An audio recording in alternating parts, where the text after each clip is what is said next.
But I remember the first time I was teaching, first time I taught as a TA at Warwick, it was on Plato. And I thought, oh, I'm in heaven. I get to teach Plato.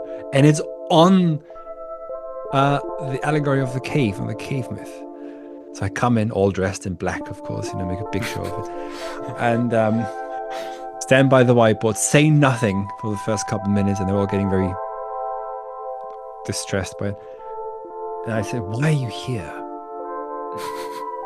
Why are you here? And I thought, there'd be this outburst of, I want to understand the questions of the meaning of the universe. And after, this completely discombobulated by embarrassed by me, basically. And one of them raises his hand and says, is this relevant for the exam? Which he was passive-aggressively trying to make me aware of how much I'm wasting his time and everyone's time. Get to the point.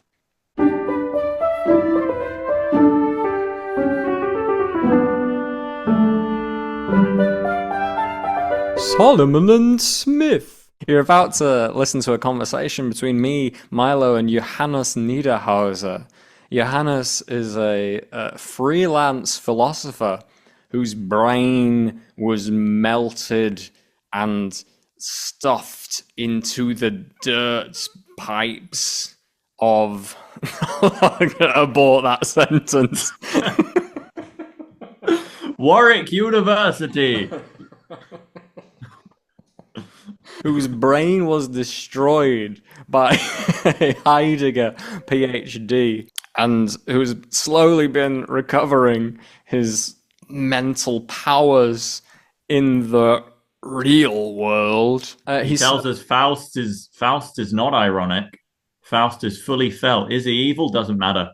Not important. The main thing is he's going somewhere. Embanking the whole continent of Europe would be a worthy act. So get to work, folks. Yeah, Faust has something to do with like loads of philosophers that me and Milo haven't read, like that Baudrillard guy and that like Fukuyama guy and that accelerationist man with a really boring name. What's he called? It's like John Smith or some boring ass name like that. But yeah, he says like Faust, that's, it's sort of really about Fukuyama and we nod politely, and it's kind of about Baudrillard and we nod politely. It's kind of like about John Smith. we nod. Full agreement. Nod. We're big agreement. Until that point where he says that everyone on podcasts tend to agree with each other. Couldn't have that. That was way out of line. Nonsense. Complete excrement. Excrement purveying Teutonic scumbag. We talk about the university as a place for philosophers. Is it a very good place for philosophers? Should philosophers really be in university departments of philosophy? Should philosophy really be so historicized? Is philosophy possible in an environment that demands learning outcomes? That demands you pass an exam, that demands you do coursework?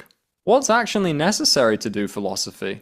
We all agreed that Nietzsche's text, Thus Spoke Zarathustra, is in fact written about me, which is remarkable given it was on the reading list. But just going through it occurred that the Superman is myself, and both Johannes and Jack seem to accede to this notion. We nodded, yeah. So it was a bit of a sort of autobiographical journey through Nietzsche's text about, jumping from mountaintops and becoming the man who stands upon a universe of wheels, and all the wheels are moving in order to enable the man to stand upon the universe most gaily. This is the word we agreed was most suitable. And Johannes did say that, many young men throughout history have felt this way about the Übermensch in Thus Spoke Zarathustra. But what you could see by the glimmer in Johannes's eye was that he knew it was more about Milo than any of these preceding men. The subtext was pretty clear to us in the studio. This is one studio with a kind of... We've done it up nicely, but we are sitting next to each other. Are there thoughts that are unthinkable except as imaginative exercises? unless they are enmeshed in some imaginative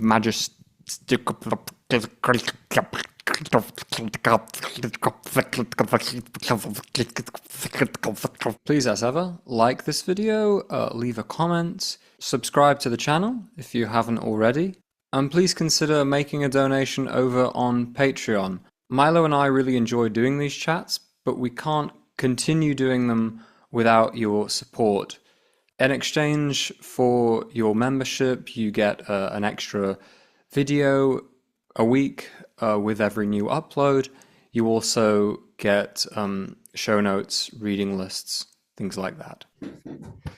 I'm the master of light. Was this your first ever Nietzsche book that you read? Yeah, this is it. This kicked it off. Wow. That's quite late to read a first Nietzsche book. I know. I feel like I missed the boat on that. I think this book, age 16, would have become a rascal, a divine rascal with this in my brain. Yeah. What were your preconceptions going in, and how did they change while reading?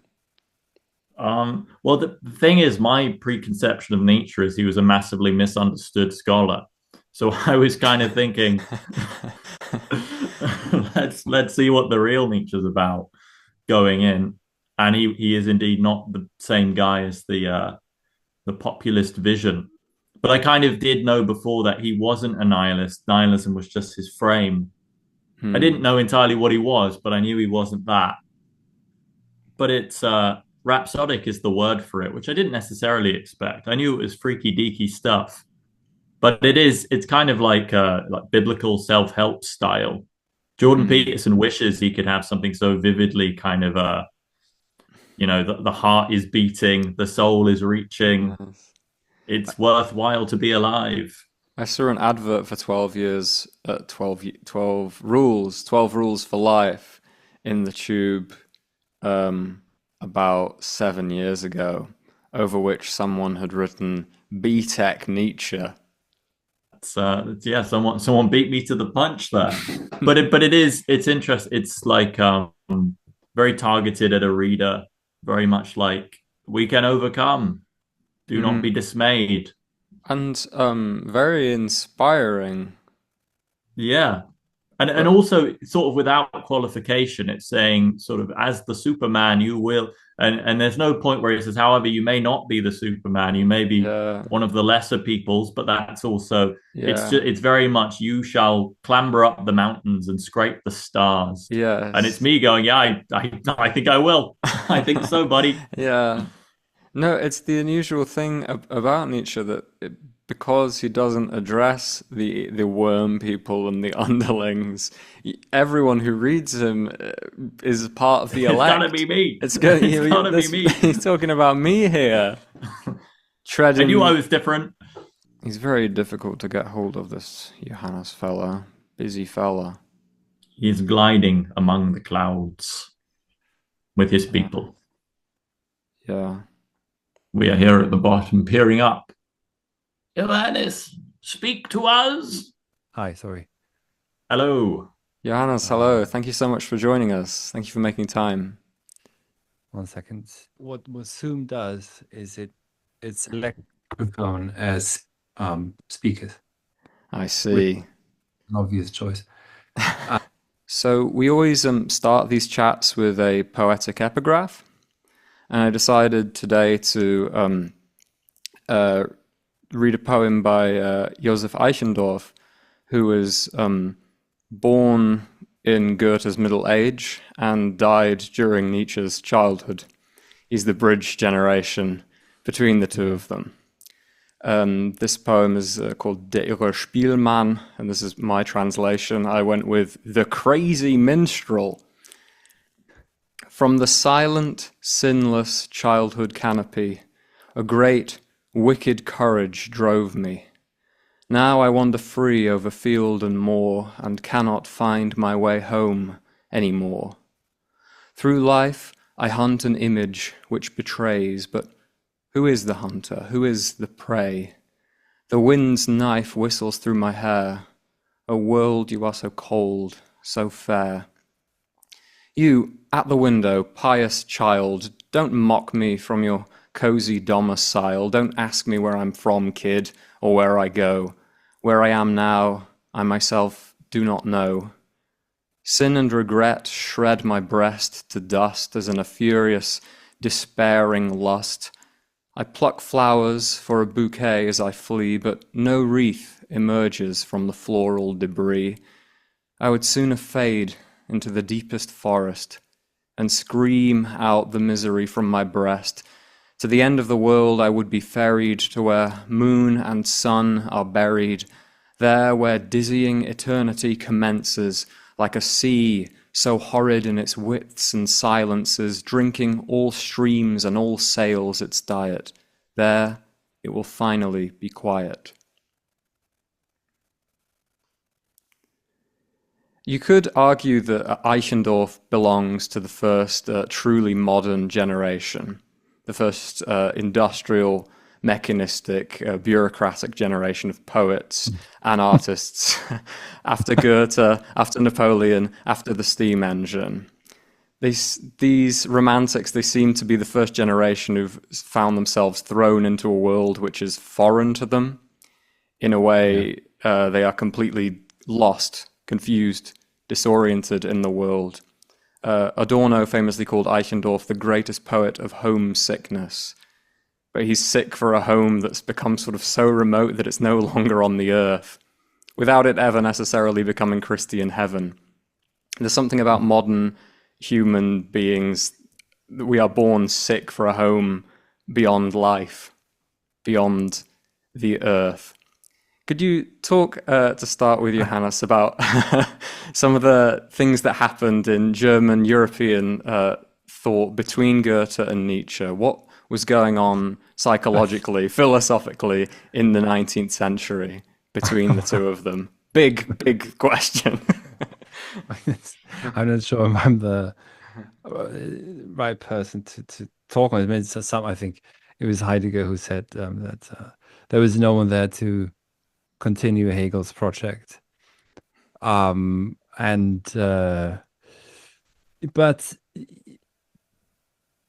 rather than perhaps looking for the one moment where quote unquote something goes wrong, maybe nothing really went wrong. Let's put it a bit differently so the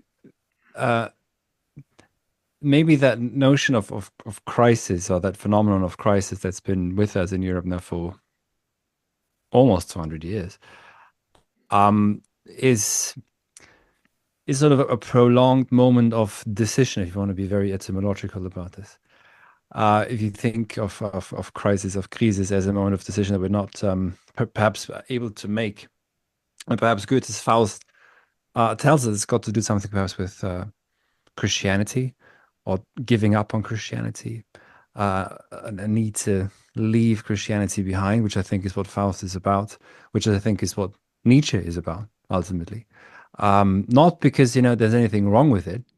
It's not some cheap atheism or anything like that, but it's run its course ultimately. But this seems to be the experience anyway, that something has run its course in the, broadly speaking, the West, whatever that may be, or the Occident, if you want to use a more ancient term at this point, das Abendland.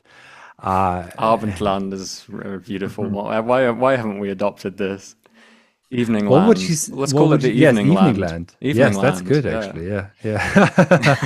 The evening land that's awaiting its morning, its dawn. So when there is decline, it's almost you can't only have Untergang, going down. I know that you're reading Zarathustra at the moment. Thus began Zarathustra's going under or going down, I think, is the more recent translation in the Cambridge version, as far as I know. So the going under, the anabas is katabas is necessary as well. So, I mean, what went off the rails? I think, in a sense, we find a lot already in Goethe is that the earthquake that is Immanuel, Kant, and I won't pronounce him properly, or else we'll get in trouble. But so I put it as you say in Britain, as you say, can't. Uh, it's a bit of a funny story. I'm not going to say, but when I first moved to London, the old guard, uh, Mm. uh, those who were on the way out, the teachers and professors, they used to pronounce him properly and say the old. Um, but with him, we Mendelssohn referred to him as the Alleszermalmer, the Mm. old devourer, or the old So who he mine, was. it's like grinding. It's what you do with a mortar and pestle. No, yeah. Yeah, yeah, smashes everything, Hmm. destroys metaphysics, but and saves experience and Hmm. saves the categories, but it comes at a high price, which is no longer access to phenomena as such or in themselves. And everything after Kant, in some sense, you could say, is an attempt to rescue the phenomenon by different means. Schelling's real idealism, for example, or even Hegel, and of course phenomenology later in the 20th century with Husserl and Heidegger and others. And especially with Goethe, I would say the Urphänomen, that we're not supposed to look for anything behind the phenomena. So I think the sources would be, they're here, but perhaps we haven't really found the right approach yet. Well, that's also part of it. But then there's something else you were addressing, with there's this striving towards a heaven beyond heaven, not necessarily Christian heaven or a Hmm. place, uh, striving for eternity. I think that's, um, Or indeed striving towards yeah, sheer oblivion, sheer loss. There's I mean, in German art, yeah, after sort of post-Christian German art, there is this intense lust to leave the world, but it becomes the thing Nietzsche's most afraid of in a way is this a lust for the abyss, a lust for nothingness.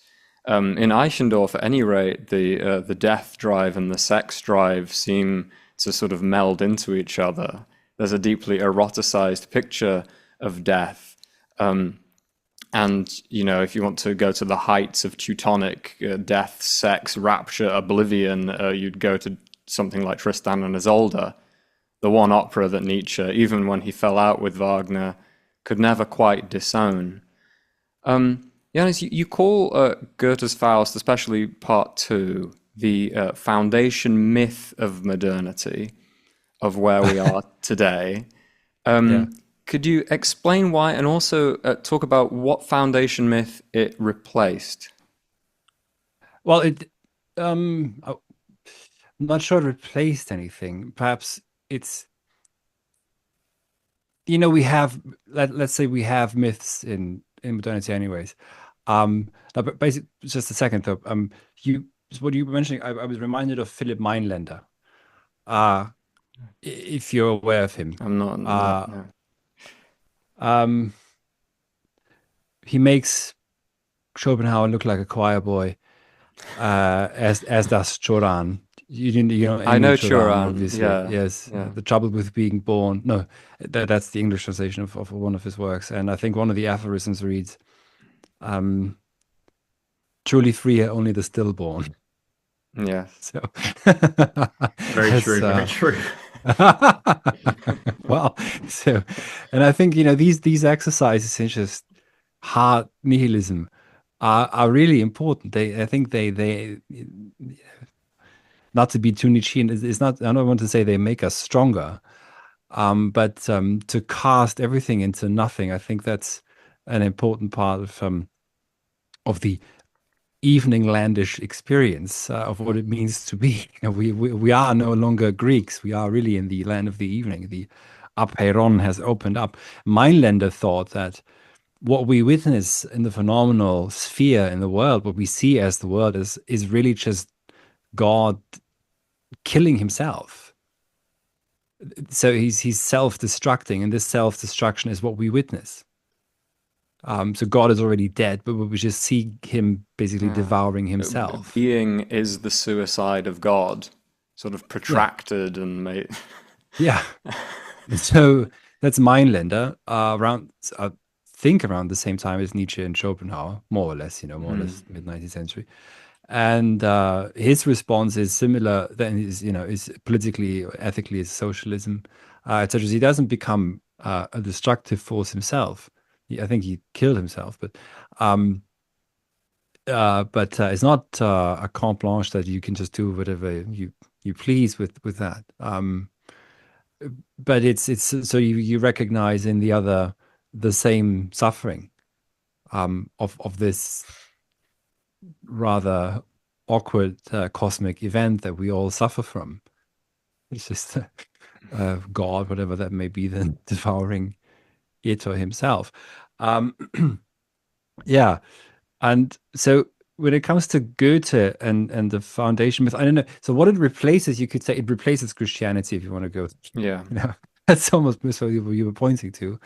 But it doesn't. Again, it's not this cheap sort of Dawkinsian new atheism that you might remember vividly from about a decade ago when buses in London. Do you remember that when Yeah, what was it? It was there is almost there's certainly no probably God. no God, Stop don't worry. worrying and enjoy your life, I believe Yes. was the line. And the funny thing is that around the same time, you had around Shoreditch Way, you had atheist churches spring up. Mm. So, you could meet on a Sunday morning for a celebration of the atheos. So, I didn't think they were very long Hail lasting. Atheoso. Yeah, it's quite a remarkable phenomenon. It didn't, last very long. I think John Gray was one of the harshest critics, I think, of the new atheism fad. So it takes I think Goethe's Faust takes the Christian inheritance seriously, as does Nietzsche. The that he says it basically it made us, it made the European man. We wouldn't have that without it gives his more mean thing is we like the poison. I think he says somewhere that I like that poison, but it also Christianity gave us depth. Um, uh, and so in some sense perhaps it's a myth that Faust, that is now, that tells us or relates us how we be, became or have become, whatever might be appropriate, who we are. And it's not, it's not medieval Faust really. He's medieval to some extent, but then if you think about how old he must be, if you took him as a living being, he would be hundreds and hundreds of years old. He's somewhere in his Gothic chamber, tucked away, and he's very old in the beginning, if you remember. Mm. But the real story begins when he is reborn as a young man. So when I read Spengler, and I'm thinking, can you really? Is that all there is to the Faustian soul? Is it maybe rather just beginning? Is it beginning to get to know itself, as it were? So I think what it replaces, yes, would be, I think, Christianity, and just relating the conundrum in which we are, this almost baggage of metaphysics. As you know, Goethe was very fond of America. Mm. I don't know if he would be so fond of them today, or it rather, but he thought of it as free from metaphysical and folktale nonsense, ultimately, that we suffer from in Europe. America, du hast es besser. That's one of his poems. America, you've got it better. And he sees sort of was taken by, overwhelmed with the Panama Canal or the Suez Canal, one of the two. I've forgotten now. And would have liked to live hundreds and hundreds of years himself, of course, to see all these developments, to see all the organization of the planet into one. So he's not suffering too much, it seems, from the steam engine. But he also, so he does have his criticisms of, he's critical of usury.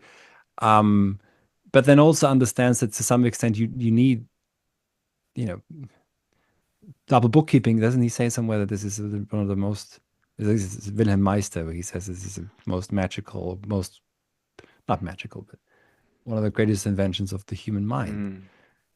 Um, and so, yes, Christianity replaced, but replaced with what? With the story of how the Faustian man, Faustian soul is, yeah, don't like using these terms because they come with a lot of baggage. Tries to find, for example, a reconnection with antiquity. Is that possible or not? In what is the relationship with Helen, Faust's relationship with Helen? In which way could we approach that? So the Goethean term is Anverwandlung, so appropriation that transforms yourself, but also what you appropriate. And yeah, I think that's what Faust tells us. So it tells us rather what we have to do rather than what's already in the past. Which is why I don't like the reactionary reading that we find in Spengler. And in this frame, how do we interpret the ending of part two of Faust? We have this moment of, I mean, when we were talking to David Constantine, he interpreted it as sublimely ironic, but this moment of metaphysical interference where Faust is indeed taken up, despite his ill deeds, the latter part of his life seems devoted to just moving the shoreline outwards, which you can read this as comic or you can read this as colossal, but ultimately he is taken to a sort of heaven. And how does this read into our beyond Christianity or stepping forward, if this is to be Faust into Nietzsche? So I'm not sure that irony is the. I don't know who Constantine is, but he's the translator. Yeah. The last Penguin Classics Faust translation was his really? work. Yeah. Oh, well, it's compliments and also incredible work. I mean, I wouldn't dare try and know translate. Where to begin. Yeah. Yeah. Is it in verse? Is it in the Knittelverse? Yeah, it's in verse and mostly rhymed as well. He managed to keep the rhyme, and even me with my tiny little Eichendorff Übersetzung and these keeping the rhyme really breaks the mind sometimes. Yeah. I mean, so Hut ab, as we say. Do you know this term? Yeah. We got it too. I take my hat off. Hats off. Yeah. Of course. Yeah. Sometimes there's loss in translation. So I'm not sure that irony is because Goethe is not that much of a romantic. Is I associate irony really with the romantics, which is this detachment from existence and the ego that places itself above the world, etc. But it is still allegorical, or if you like, metaphorical. So it doesn't tell us, you shouldn't think that it has Faust really ascending to heaven. But it is, strange thing is, of course, we're told it's a tragedy. But if there is some sort of redemption or maybe even salvation in the end, I don't think that we can just say this is some sort of reintroduction of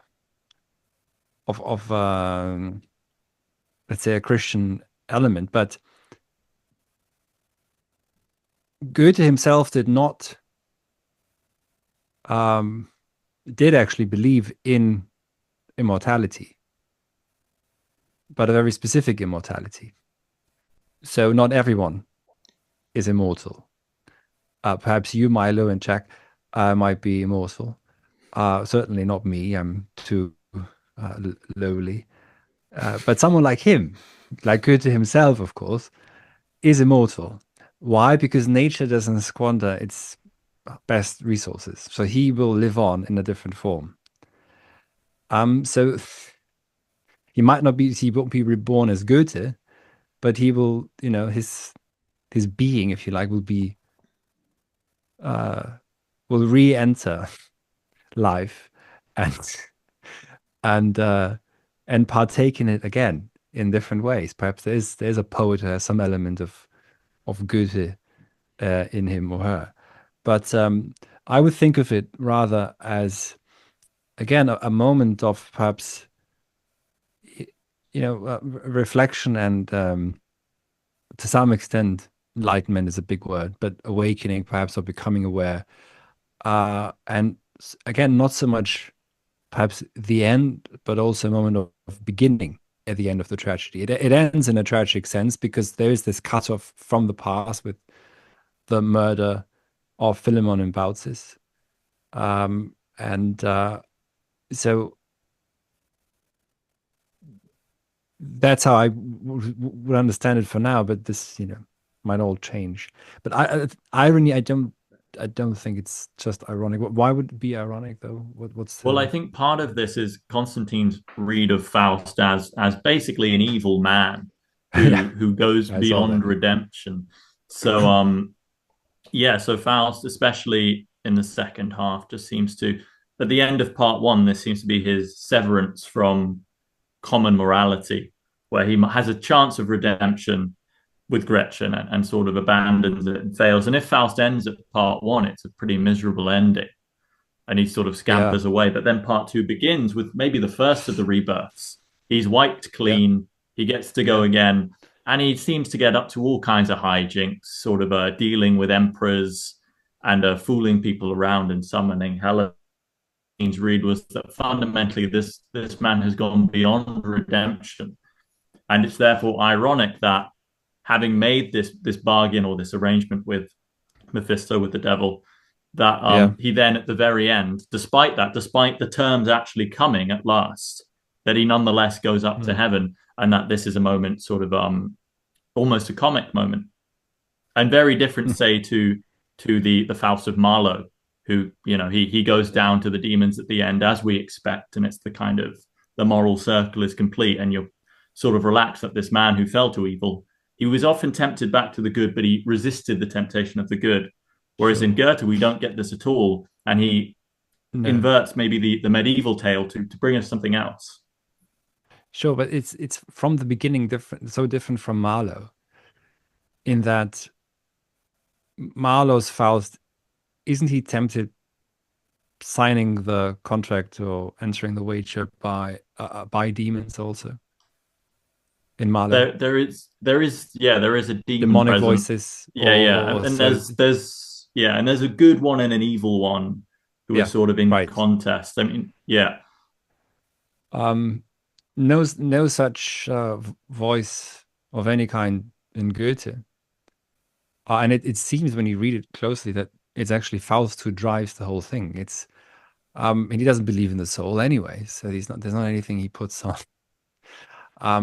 He uh you know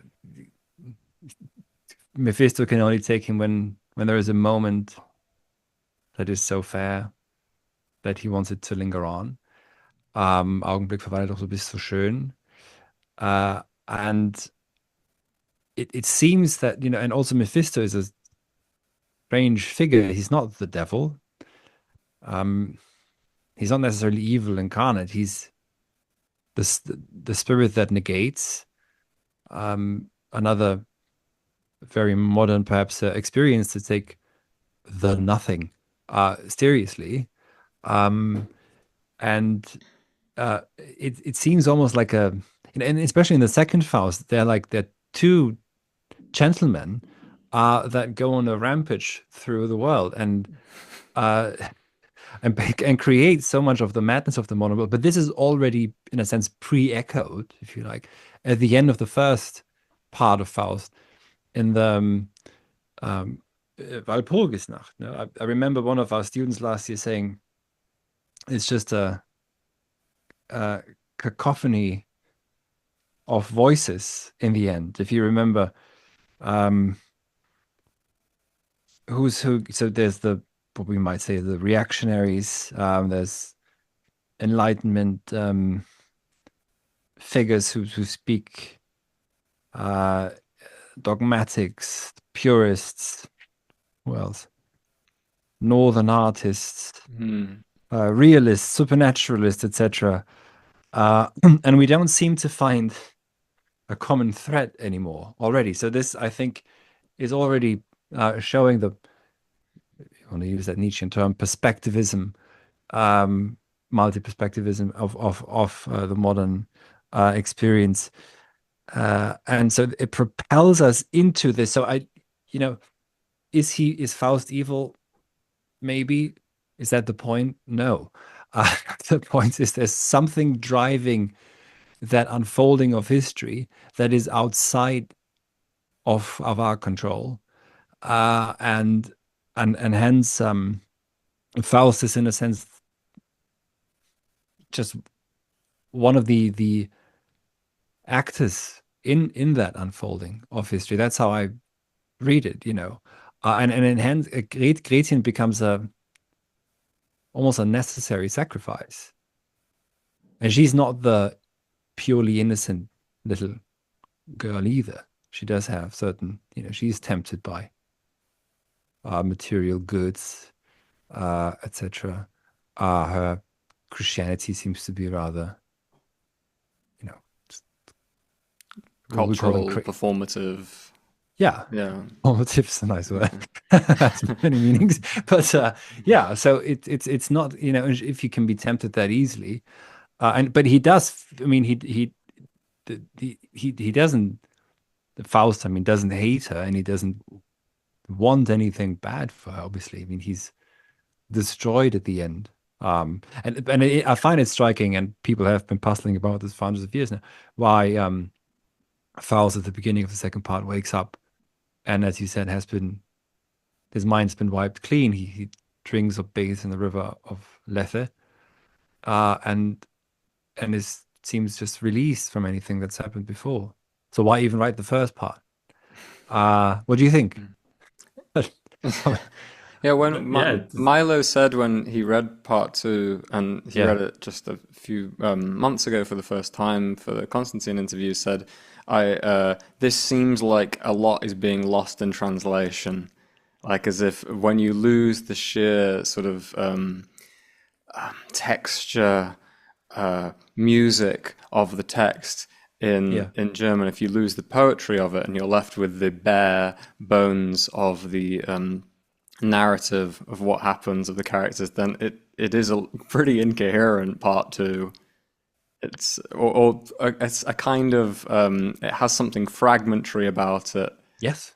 Yeah. that is. Exactly. But I don't think that that's necessarily just lost in translation.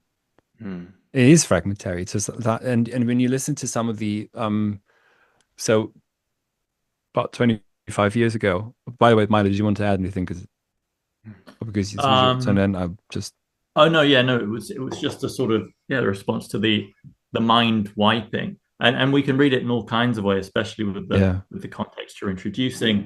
You can see it as almost sort of throwing off the old world, and that with the guilt inherent in the old world, and we can see it the Christian guilt, all of this weight, you can't go anywhere, even into the Yep. past, you can't go anywhere. Whereas shedding it all, which is dramatically sort of inconceivable, much as so much of Faust for me as a stage play is inconceivable.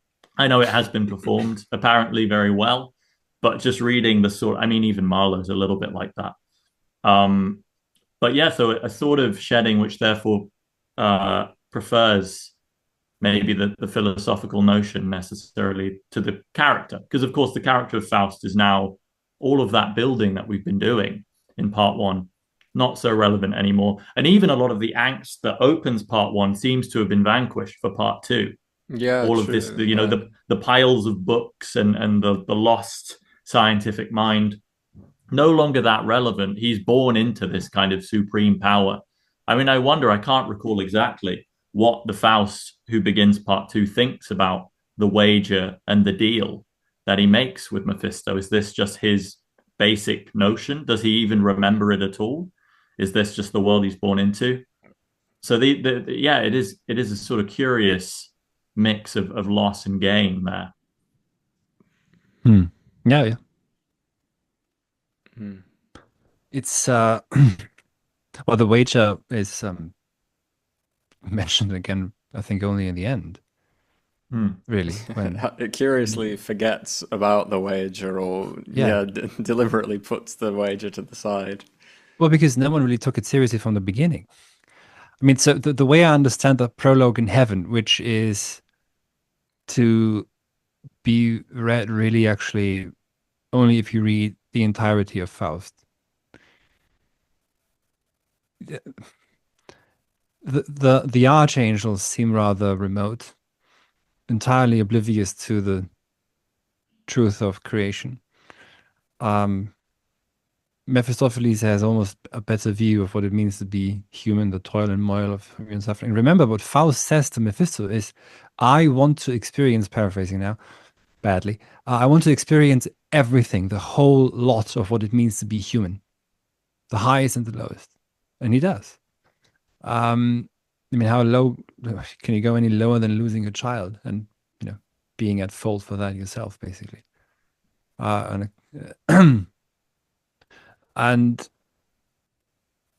so it seems that this is what is also saying, he's almost proto-existentialist, if you like, if you want to slap a label on it. It is, and you said something, wipe away that guilt. So it's not about guilt, is what happens when Christianity breaks, when you don't have that, that is very crude, framework anymore, to, that basically guides you morally through existence. No, you no longer have. And I think this is why the first part, I think, does remain crucial throughout. But in the second part, what we're tracing is the explosion of modernity fully, and that's why it feels fragmentary and feels mental. It's even just at the beginning, if you remember die große die kaiserliche Pfalz in the first act, in der weitläufige Saal, the Great Hall, probably, or whatever it is in English. Yeah.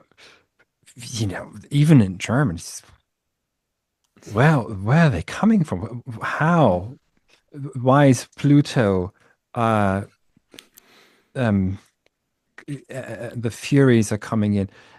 So I get dizzy reading this myself. And Peter Stein, I think, was the director's name 25, 26 years ago now, during the expo in Hanover, put on Faust 1 and 2 in one go. And I think it was 20 to 24 hours with Bruno Ganz as the old Faust. And then I forgot the other actor's name as the young Faust. So they, without break, they were going through this. I remember watching didn't see the production, but watched a documentary on it. And some of the actors who had different roles in the second part, especially. So in one scene you're a fury, in the next scene you're a nymph, etc. And they said it's basically impossible. You're no longer an actor because there's no character. These are just allegories, images, pictures, Bilder. They're all just images. So it's very difficult to put on. But then you have to take this perhaps seriously in terms of what do all the media theorists tell us in the 20th century. Baudrillard, for example. This is all pre-internet, of course, pre-television, pre even to some extent not pre-printing press, but pre the mass speed literacy. Now we're apparently post-literate. So that's we were literate for 200 years. It went okay. Now time to move on. We've got emojis now. So yeah, apparently AI, can just. I mean, when you tell students at I'm at a university now, and apparently students now, if you tell them don't use Grammarly or one of these other things to write your essay, they understand it as an extension of themselves. So you prohibit them from doing their best. That's apparently also something. Yeah, like the knight and his horse. You wouldn't separate the knight from his horse. They are one combined being. Yeah, apparently. Yeah. Or the athlete from their tight latex clothing that makes them aerodynamic. Yeah. So that's a good analogy. Yeah. Is it really? I don't know. Yeah, Like, yeah, yeah, yeah.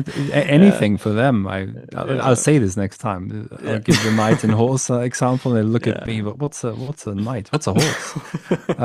Do you mean the What night, is a like the horse? opposite of day? And they'll go, "What's a Yeah, horse?" We don't know. it depends on the level of English. Yeah, that's Yeah, true. yeah. Um, no, but you think of Baudrillard's hyperreal and the uh,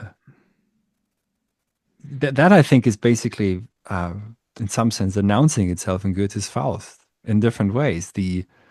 Uh, the explosion of different images, and there's a very striking line by Faust himself where he says right before they enter for no reason given. You know how they end up at the Empress court. No one knows. Are the maybe they're Rosicrucians? You know, there's no. That's Um, kidding. That's not a direction I'm going in. But yeah, I think it doesn't help. But Faust says at the very end, just before the Kaiserliche Pfalz, am farbigen Abglanz haben wir das Leben. It's the what's Abglanz? This is like the off Abglanz shine. It's kind of hard. reflection. I think is Okay, yeah. it's very hard. So reflection would be the most immediate, so that everyone understands what we're talking about. It's a reflection. Abglanz, but Abglanz is it's very interesting. What did you say? Yeah. Off Yeah, shining. like off, literally have Abgrund, it's the opposite of the ground. It's like an Yeah, abyss. And then you have, yeah, Abglanz would be like sort of a shining darkness is kind of what comes to my mind. A darkness that's shining at you. yeah. Abglanz is interesting because it could you could think of it as having as rather negative connotations. You know, it's just the Abglanz des Lebens. It's Mm. not directly. It's just Abglanz, not even glance, not even glitter. Not. It's only that reflects that glitters in reflection. That's what she confuses with gold. To quote one of your greatest poets, 20th century. No, but it's a farbige Abglanz. So that the simplest way to understand this is uh, we don't have direct access to life. But it's Faust who says this, and if we understand it as a myth of modernity, then I think this is really striking. Is that we don't seem to have direct access to phenomena, at least according to Faust, and instead we're always sort of, if you want to be negative about this, trapped in between different reflections.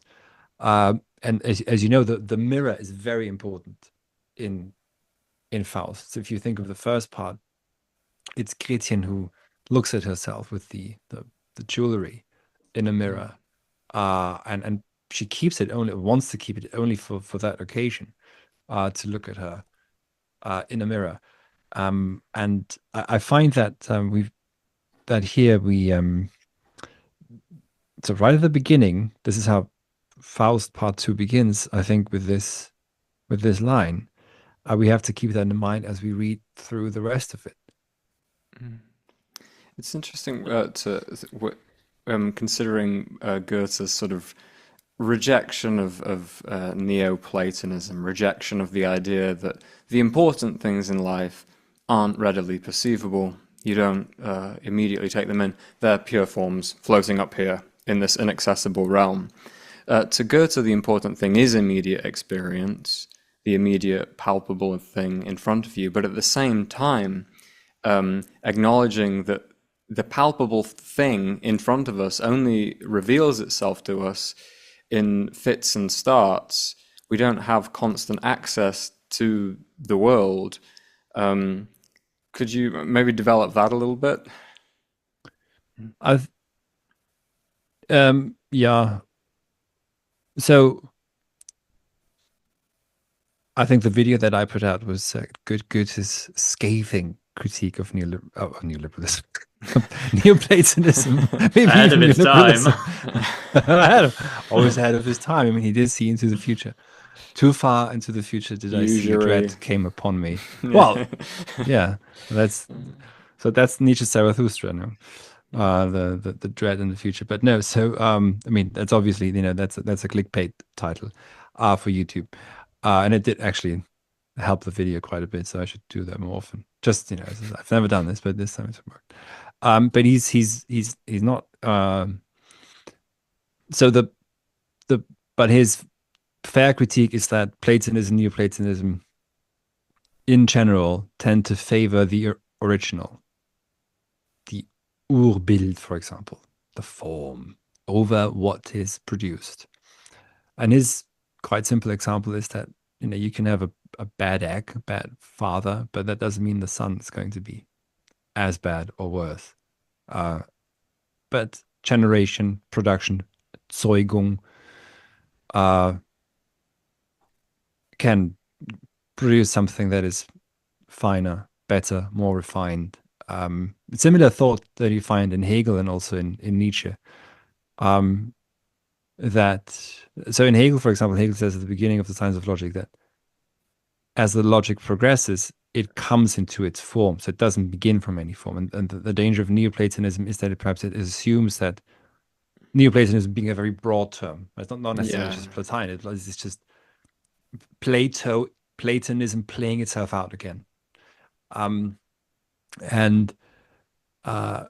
so what we've with this line here, I think what it says though is, and again, is this Goethe speaking or is it Faust speaking? I think it's Faust. So it's not so much Goethe, it's Faust. Yeah. But even if you just look at this in terms of Goethe, it would still mean that you still have to look within the phenomenal for that which is truly an Urphänomen, an original primordial phenomenon, which is again not something outside, but you can get to it.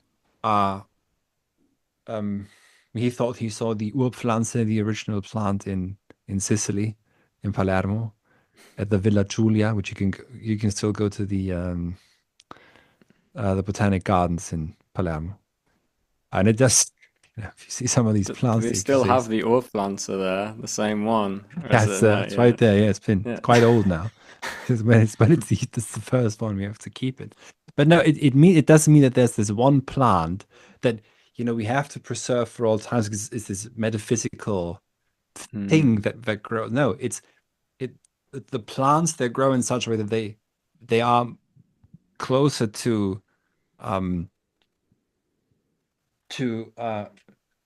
not a plant as such, but it's in the phenomenal content, as it were.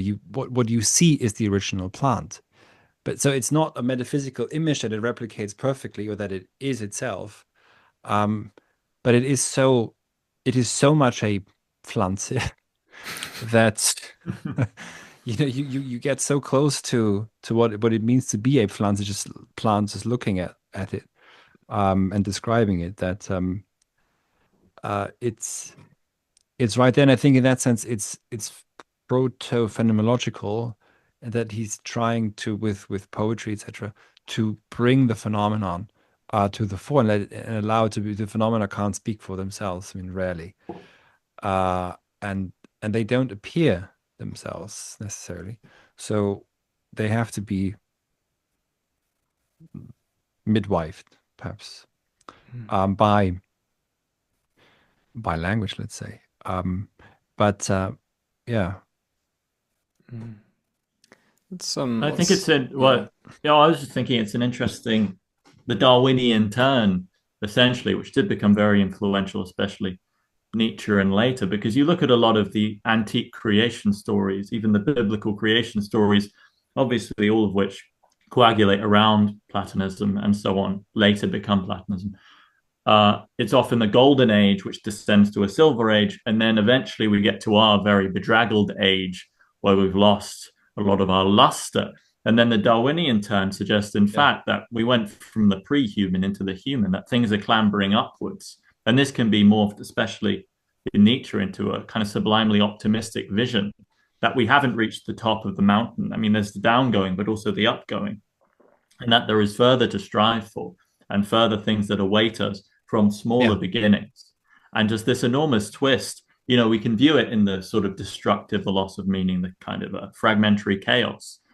But what strikes me about thus spoke Zarathustra is just how optimistic it really is in a way that it can throw away the past without throwing away the golden idol. And what's interesting about Faust Part Two is while it does very consciously from Part One sort of disperse German Christian history, medievalism, it then swings right back round to antiquity, a sort of deeper past, but not maybe true antiquity, but a kind of fantastic antiquity with the nymphs, with the gods, with all of these strange new creatures reclaiming it. But it's a curious direction to go. Although I am also curious why we've got this maybe liberated Faust, this modernity Faust, who doesn't really do anything that remarkable with his, like we talk about his business with the emperor in the hall, or his great works of embanking various coastlines. And maybe Goethe was impressed by the embankment idea. You talk about Panama or Suez. Maybe he thought, bloody hell, that would be the best thing a man could possibly do, is extend the land a little bit. Whereas for me, it just seemed like vanity, and like I'm going to do sort of King Canute sitting in the waves, commanding them to go back. But why is it that Faust doesn't do anything more evidently great with his potential? Seems just to mess around, I'll bring Helen back. I don't know. I thought you were British patriots, and are you Canute was this close. He was this no, close. I mean the bank. You speak of embankment. I'm thinking of the Bank of England, different kind of banking. That was hugely influential on. No, but so. But wouldn't it be impressive to just dumb example. Don't take me too seriously, but just increase the size of Europe, just extend it outwards from Portugal, just add land mass to it, and make you lot part of Europe again. It's not that long ago that we could just close the channel. Yeah, Doggerland. Doggerland. Yeah. It was a great idea. Yeah. Why did we get rid of that thing? What went wrong? Yeah, or so why not? So, but you say this, but then we look back to the Egyptians and say, "Well, look at how they made good use of the Nile," and I think that these projects aren't are they not? They are in some sense. We shouldn't take them for granted. Maybe that's just late stage civilisation, to use the very specific Spenglerian notion or meaning of the term civilization now, which is we're sitting here on a Zoom call, which is taken for granted that there's electricity pumping through the grid, and that the oil is flowing. At that time, it isn't. It's I think it's quite remarkable. And to Heidegger, it's eerie, unheimlich, the uncanny. Nietzsche also speaks of the uncanny wheelwork. By the way, Nietzsche, there's this passage in the posthumously published notebooks that I think at this point should probably all be published in English, as far as I'm not really following any of this, but I think most of it is now published. And there's a section that he writes in 1888 or 1889 on the total economic management of the earth that's inevitably in store for us. So this is a quote, and there'll be, it's an economic wheelwork, an uncanny wheelwork, the human being reduced to a cog. I mean, this is all things that people were warning about, still warning about, etc. But on top of it, he says, will stand the Übermensch as justification for this wheelwork. Now, I'm not sure that that's so incredibly optimistic, but last year I went to Rome to see the futurism exhibition, and it struck me how it seems how tired we've really all become with technological advance, but to them, speed, it was just itself. It must have felt like the brute forces of life bursting out in technology. One of speaking of Marlowe, John Dee, who together with Marlowe apparently basically not invented, but The Faust almost. myth as we know it today was, Yeah, yeah. but they together, apparently on the Isle of Dogs, as a legend has it, divined the British Empire. They summoned it, rather. Uh, if That you didn't explains know. that. And then, but John Dee believed, uh, being the first official spy in history, he also believed that when God created the world, unlike Mindlander, it was not an act of self-destruction, but an act of creation, and it released a force that makes the planets move, etc., that makes the Earth go around. But also that force, that life force, is something that the human being can um, tap into, make use of by means of technology. Mhm. And so, again, wouldn't it be great? Isn't that a work of greatness if the entire planet is not so much maybe a wheelwork or a factory, but you can basically steer everything. And I think that is part of the Faustian drive, is to try and attempt to control the weather, the climate, um, and pump as much resource out of the earth as possible to make it function. And I know what you're getting at, of course, is something more poetic. Mm. But but Goethe did that also. So Goethe gave us the Faust and other works. But I know what now I'm taking it more seriously, what you're saying. I understand it. You could say, isn't this just in some sense almost futile? Wouldn't it be better to have written be a new Homer or similar? Or is Yeah, that and what you were futile getting and at there? arbitrary, as though, well, he has to do something.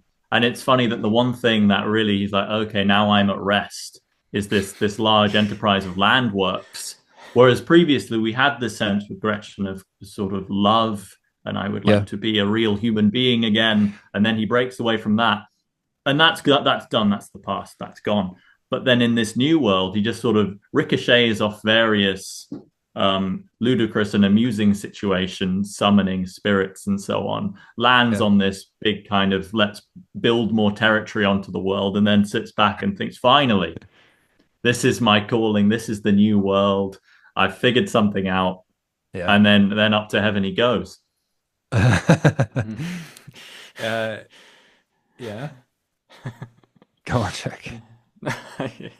No, I don't really have anything to add. When you were talking about the whole Earth being viewed as a sort of a profit maximizing mechanism, where every single in an optimal universe, you're using every quark, every electron to bring the sort of maximum glory, whatever that might look like, to the giant striding on top of the cogwork. You've got this picture of a cosmos of just all sort of impulses, It, energies, atoms yeah. going towards some sort of center, and the sort of the great egotistic, narcissistic, post-Faustian 19th century man sees himself as that center. There's a quote that Beethoven believed in God, Brahms believed in Beethoven, and Wagner believed in Wagner. Mhm. Yeah. Could we Yeah, yeah. just move on a bit specifically Yeah. to Zarathustra? I mean, Milo's read it for the first time in life, like last week. Also, the first time he's read anything by Nietzsche. And you still What? live, so Yeah, he's still alive. In the late 20s, a less sort of fragile time than many Nietzsche readers. What are some of the main sort of feelings on the back of it, Milo? Sort of springing, leaping between mountains, soaring through the clouds, giving my overfilling cup to those deserving or undeserving masses. The sense that he is obviously talking about me in particular, which is you mean fascinating. you mean the Yeah. Übermensch? Well, Superman, Übermensch, say Yeah. what you will, but he's addressing it to the reader, who is, of course, myself on this occasion. But yeah, and it's fascinating that I mean, if this is the central work known to most people of Nietzsche, one of the most optimistic texts ever written. Nietzsche is known as one of the least optimistic men ever born. How this misconception really solidified itself is sort of remarkable. To even glance at a few pages of this book, you get these aphorisms of delight and joy and dancing and laughter. And while God is dead, he very swiftly says, however, don't worry about it. I've got a solution immediately that I will repeat ad infinitum.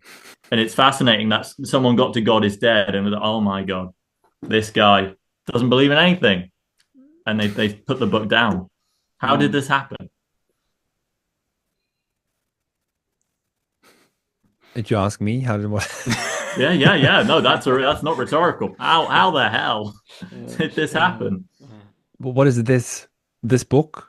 Or No, how is it that the contents of this book, which is the most famous yeah. book by its author, have resulted in its author being known as an extremely pessimistic, negative figure who doesn't believe in anything? Because that is part of the project, in Well, that the pre-Zarathustra is the so pulling down. But how what's was the building up lost? well, well, because it is ultimately nihilistic, isn't it? I mean, if the response is the eternal recurrence of the same and the will to power and the Übermensch, then that is a form of nihilism. I mean, eternal recurrence of the same. Um, if anything, it's just the attempt to, as Nietzsche says himself, to stamp on the flux of becoming, being as a stable being. But it's sort of a non-response to the issue or issues or problems of modernity. And there are actually passages in it that are not so optimistic as you claim. If you remember, for example, that he says somewhere that nicht nur die Vernunft, auch ihr Wahnsinn bricht an uns aus. Auch der Wahnsinn von 2000 Jahren bricht an uns aus. Es ist gefährlich, Erbe zu sein. So not only reason, but only madness is breaking out within us. It's dangerous to be an heir. And so it does show, I think, some warning to what an incomplete nihilism, for example, would bring. So this is always what Nietzsche says. What Nietzsche gives us, I think, is one of the best, if not the best, diagnosis of the modern condition, and at the same time demands of us not to become incomplete nihilists, but full-on nihilists. An incomplete nihilist would be a new atheist who is a humanist, so he is ultimately Christian.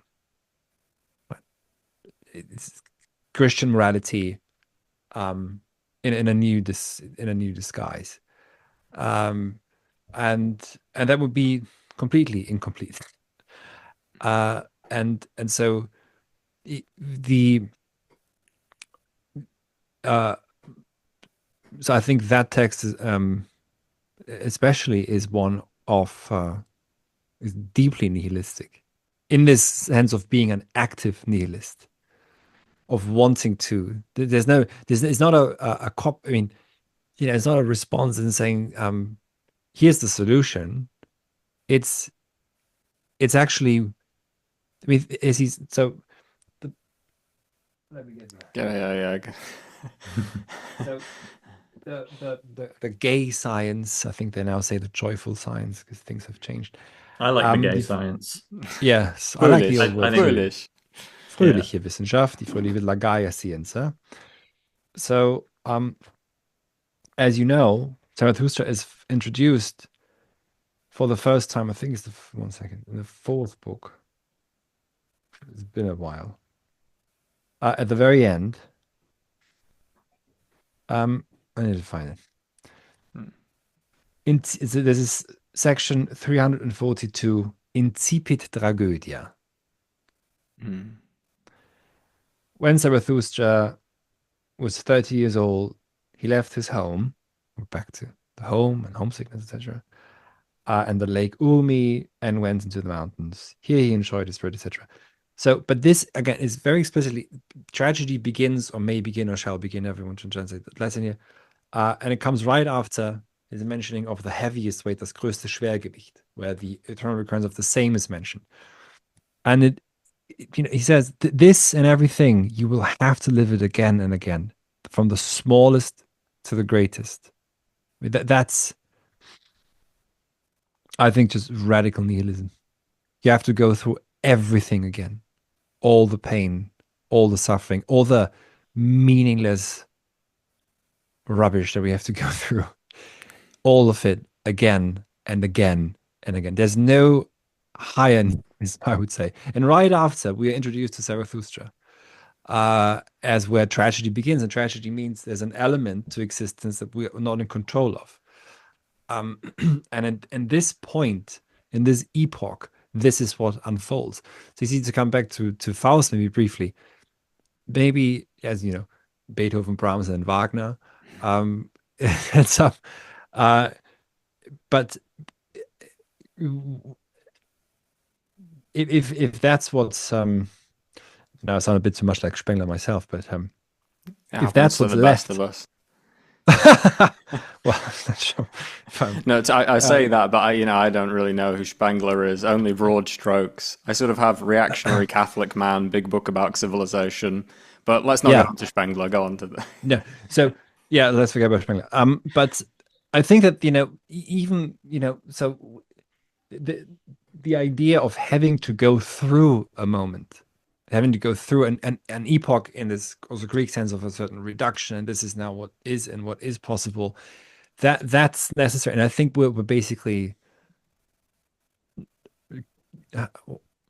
kick the can down the road and don't face up to it, to what it would mean that God is really dead. I mean, you can, the madman, same book, by the way, shouts it in people's faces and it doesn't mean anything. So that, what would it mean to be really no longer Christian? What stories will we tell? I mean, even Harry Potter is in some sense deeply Christian. And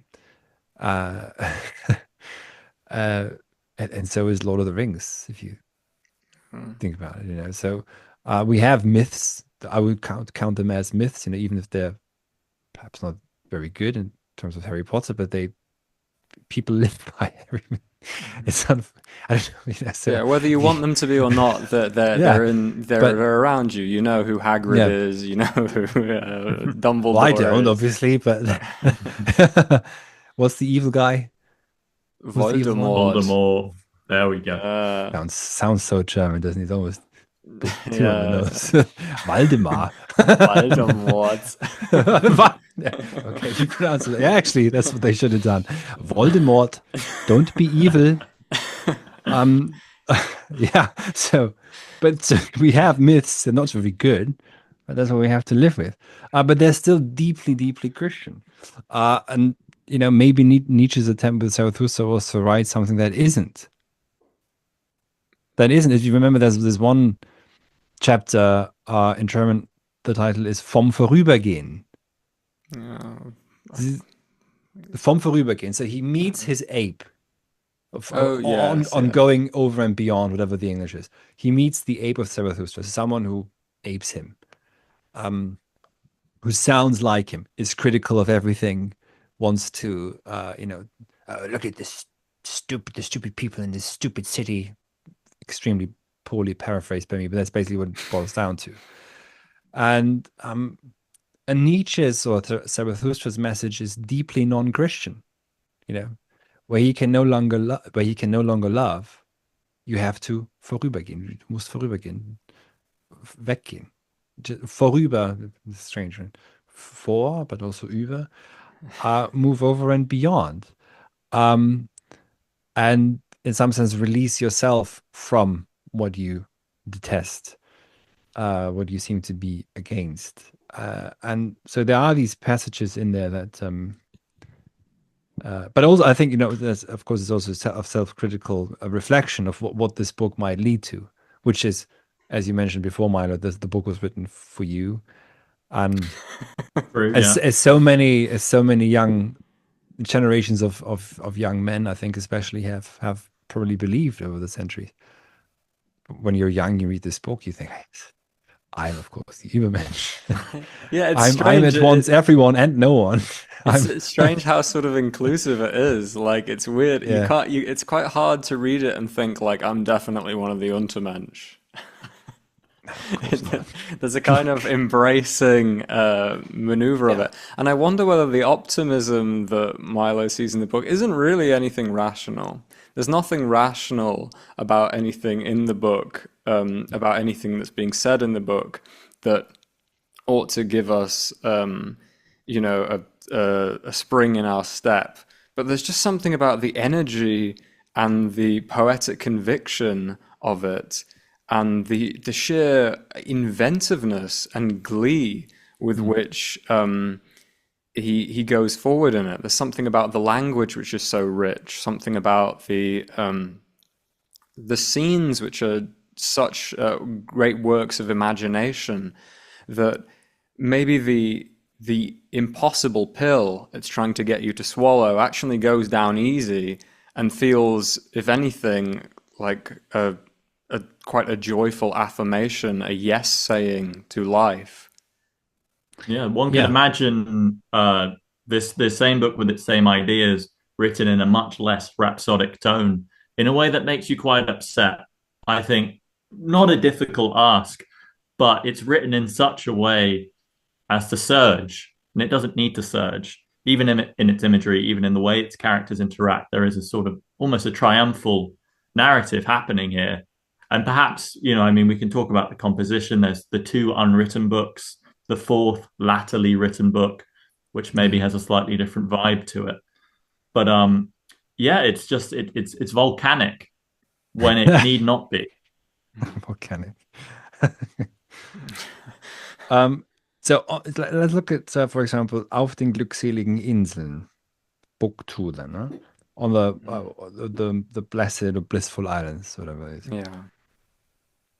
Uh,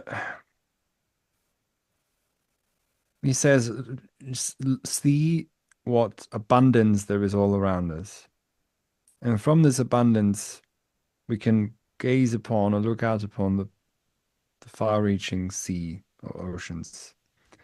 Again, the Übermensch is mentioned, but then he says something crucial, which is, could you create a god? If not, basically implied, then be still about all other gods. But maybe you could attempt to create the Übermensch. So what does he mean here, boys? A last island of beauty in the world. No? It's, so this just reminded me of Within and I, but the mention of island. But uh, this notion that that there is something that we have to do, I think that's what maybe you refer to as optimism. I mean, optimism to me means something else. It means that this is the best possible world that God has created. To be very philosophically strict about this. Schopenhauer, who's a pessimist, says this is the worst possible world, and it had to be because there's just the blind, all-devouring will of which we are instantiations. Um, and but the vision is one that we are charged with the creation ultimately of gods, of the Übermensch as a passageway to new gods, or at least to be able to help rebirth ancient gods. But let's not forget, Nietzsche almost prays to Dionysus. He thinks of himself as basically possessed by him, especially towards the end. Uh, Yeah. Spends the last few years of his life like flinging his own crap at the wall as the god Dionysus. Um, sort of the end stage where this sort of these lines of thought take you. Well, that and yeah, yeah. So, but in that sense, I understand what you're saying. It's volcanic, and but I think the vision really, could you think a god? Uh, and I mean, if anything, that this is what you should do after now you've just read it. Could you think up a new god? And But AI I is like, going to help us. Apparently, you can just yeah. talk to ChatGPT and make it a god or something. There you go. But the way it's posed, it sort of implies yes, or at least you could give it a go. I think that sentence can be written in such a way that it's a fool's errand. Oh, try and think up your own God. It's sort of Book of Job style. You can't comprehend any of this. Don't even bother. This is so far beyond you. Whereas in Nietzsche, we're at least getting the challenge, but in such a way as reach out for it. Maybe it isn't saying it has been accomplished or definitely will be accomplished, but it does seem to believe in a frame where this is something we can and ought to do, even if we're not there, and even if it does require there to be Right, a certain absence of security. right. Yeah, but creation or creating schaffen is so crucial for Nietzsche. It's that's one of the responses to nihilism. Is to be active, is to be creative, is to create and to create something that lasts. It doesn't mean that it's platonistically eternal, but it just lasts. It is, and it goes over and beyond yourself. So it isn't petty like The Last Man, the infamous also subtitle of Fukuyama's The End of History, and The Last Man reads the subtitle. Um, which is, another, I mean, there's two responses that are basically the same. Accelerationism of the Landian stripe, and which is a certain eschatology, which claims that history has already happened, the future causes the past, etc. And Fukuyama's End of History. Basically, they're both phlegmatic. And there's a passage in Nietzsche's post humously published notebooks, again, where he refers to as us modern Europeans as merely reactive talents, as reacting to stimuli from without, epidermal interessiert, epidermally interested. This is very interesting. Goethe says here, and but it doesn't become of us. And he names academics, historians, journalists, basically what we today call the knowledge economy. And All of Faust's books in his little Yeah, all of cabin. Faust's books. Yeah, yeah, yeah. and but Faust, don't forget, in the beginning, he strives for something higher. The books are, in a sense, they are they they're supposed to lead him to union with the earth spirit, for example, or with the spirit world, with something higher. It's not purely scholarly. It is actually to see the divine, etc. And I think that's something else we have to take seriously. Also, when you know, you read even Aristotle, someone as seemingly dry as Aristotle, most of his works end on the mentioning of the divine, of theoria as divine vision. And this is where the good ethical, practical life praxis leads you, uh, is to see the divine. And I think that Nietzsche, of course, is a bit different, but as he says here, creation or creating, this is the great redemption. Erlösung, is that redemption? No, that's Something like that. Yeah, yeah, releasing almost as releasement. well. Yeah, Yeah. yeah. From suffering and of life becoming too light, das Leichtwerden des Lebens. Um, uh, sorry, a bit poorly translated. But so that the one who creates can be or may be, for that we need, or one needs, suffering and a lot of transformation. And so there's something else that Nietzsche warns of in terms of modernity, is that we become cuddled, and shy away from genuine suffering, um, and look for sort of salvation from suffering, uh, and instead become, as he says, active talents who are capable of creating um, in a visionary manner the new world, whatever. Of course, we don't know what that looks like, but some, I think there are some hints.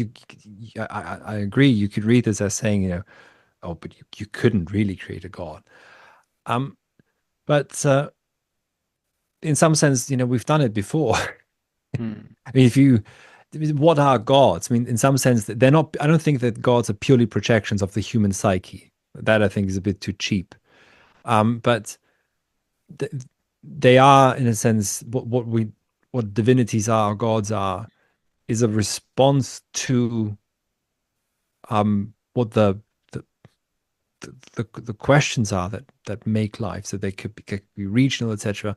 Um, and so failing to do this, then we're trapped in a sort of the doom loop of um, a Christianity gone a bit nuts, as evangelicalism in the US, that actually wants to bring about the end times, or its mirror image, which is the end of history, which is quite similar. It's also the end times are already here. It's liberal democracy. As long as it spreads across the globe, everyone is blissful and basically in heaven on earth, as long as there's a McDonald's everywhere. Um, and that's the last man, as Fukuyama so it just seems to understand, the one who flattens the earth, like the Erdfloor, Hmm. earth beetle, or whatever he calls it in English. Um, and so this will to creation, I think, is crucial in. And I know you could say, of course, but if the outcome is just land mass extension, then is that really, is that really all that we have left? Um, Hmm. It's uh, it's interesting that both Faust and Zarathustra c contain a kind of thought or a kind of expression which cannot find adequate expression in sort of standard essayistic propositional prose, which or indeed a pseudo mathematical Spinoza, early Wittgenstein form, rather the form of drama in the case of Faust, or the form of pastiche biblical prose in the case of Nietzsche. These forms seem to allow Nietzsche and Goethe to say things that might have been impossible to say in the standardized essayistic form that most people do philosophy in universities now. Just out of curiosity, in what form do you philosophize, Johannes? Do you write? Do you like what is? Do you ever go on these wild formal adventures like Nietzsche? uh, um, well, not maybe like Nietzsche, um, but well, I so the lifeblood was drained out of me during my PhD. It's quite remarkable how much a university can actually take out of you if you become too scholarly. So Hmm. I finished my PhD about 8 years ago, and I've published a book on this, and it was Heidegger. And I have published academically, which Yeah. is, as you know, what one has to do. And I still sometimes, when I'm invited, I give talks, but I try um, more and more just basically go off script. So 2 years ago, I think I was at Cambridge to give a lecture on Plato, and I said, well, okay, I'll speak on Plato, but it'll be on Plato's myth making. And yeah, but to find the but to well, so I think philosophizing is, for example, what's always been very important. So I started this YouTube thing a few years Yeah. ago, and from the beginning, what was always very important is the dialogue. Hmm. That sparks something. Um, what my experience, but so you can have very interesting conversations with very intelligent and smart people inside academia, um, and you can also have you can learn something, but dass die Geistesfunken sprühen, the sparks of spirit that they fly, that rarely happens. And there's reasons for that because it has been Hmm. formalized and streamlined for all kinds of reasons. But then, we're reminded of the uncanny wheelwork on top of which, is this Yeah. okay? stand us, of course. Uh, no, but, so I'm not at all like Nietzsche. But it is so. What I've been trying to do for the past years is write something just by hand. So I've filled a couple of these up, and I don't have my selfie on, so I don't know whether you can see or not. Yeah. So I'm writing a book on memory by hand, completely unpublishable. I mean, this is no one's going to want to publish this. For also because the style is strange. It's fragmentary, and but it's simply an exercise in trying to write in a way that was very common until not too long ago, Hmm. and to find in some sense a voice that could be, because when you talk to older academics, many of them will say, "I don't remember publishing any of this. I just remember what I wrote." Oh, I had to write this. Yeah. It was easy for me. That got me Yeah. published. Yeah. Now how's I got this job? Uh, so, um, so I use, uh, and YouTube is it's not YouTube. It's just happened to be the, the thing at the time. If it's Substack, that changes. That doesn't matter which one.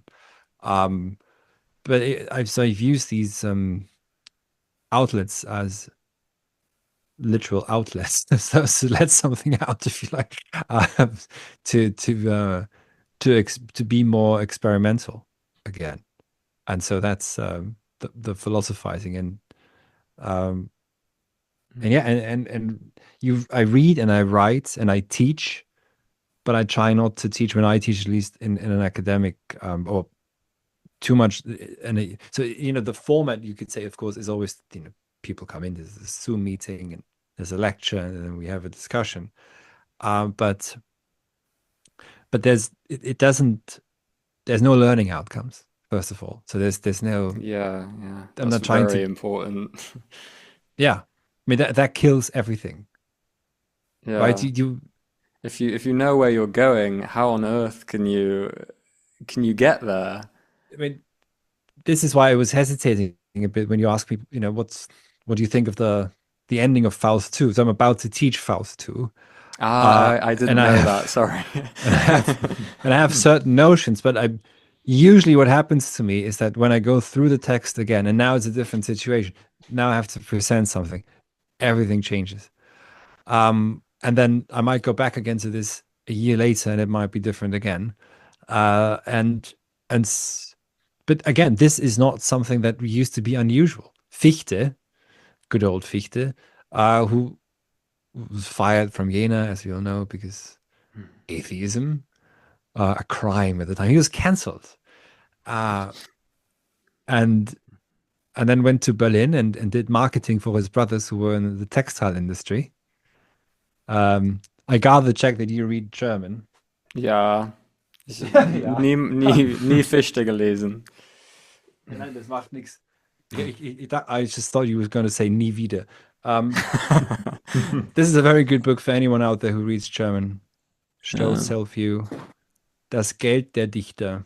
Where's my camera? The Money of the Poets. There should be copies available, so it's out of print. And you learn so much. This is about the Goethe side. So anyone who was anyone around the time of Goethe is mentioned here in terms of how much money they had, where the money came from, and what they spent it on. Ah, fascinating. You'd Yeah. be keen to learn that Wilhelm von Humboldt, for example, did spend some money, not entirely inconsiderable, on a lady friend who was not his wife. Mm. And well, he was very liberal, libertine.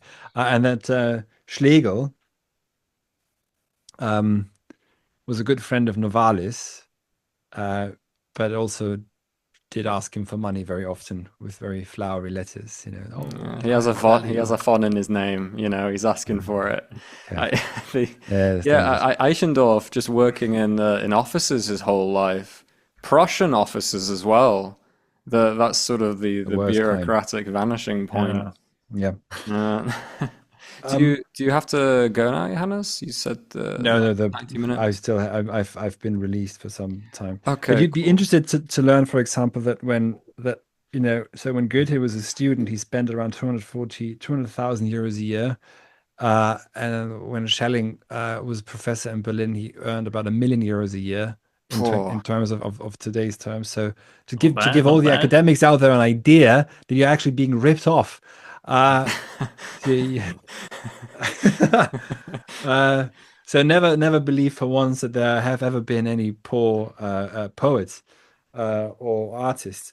But I think the reason why I mention this is that you know we uh, we want to understand. I think I want to understand. I wanted to build, as it were, a life around uh, uh,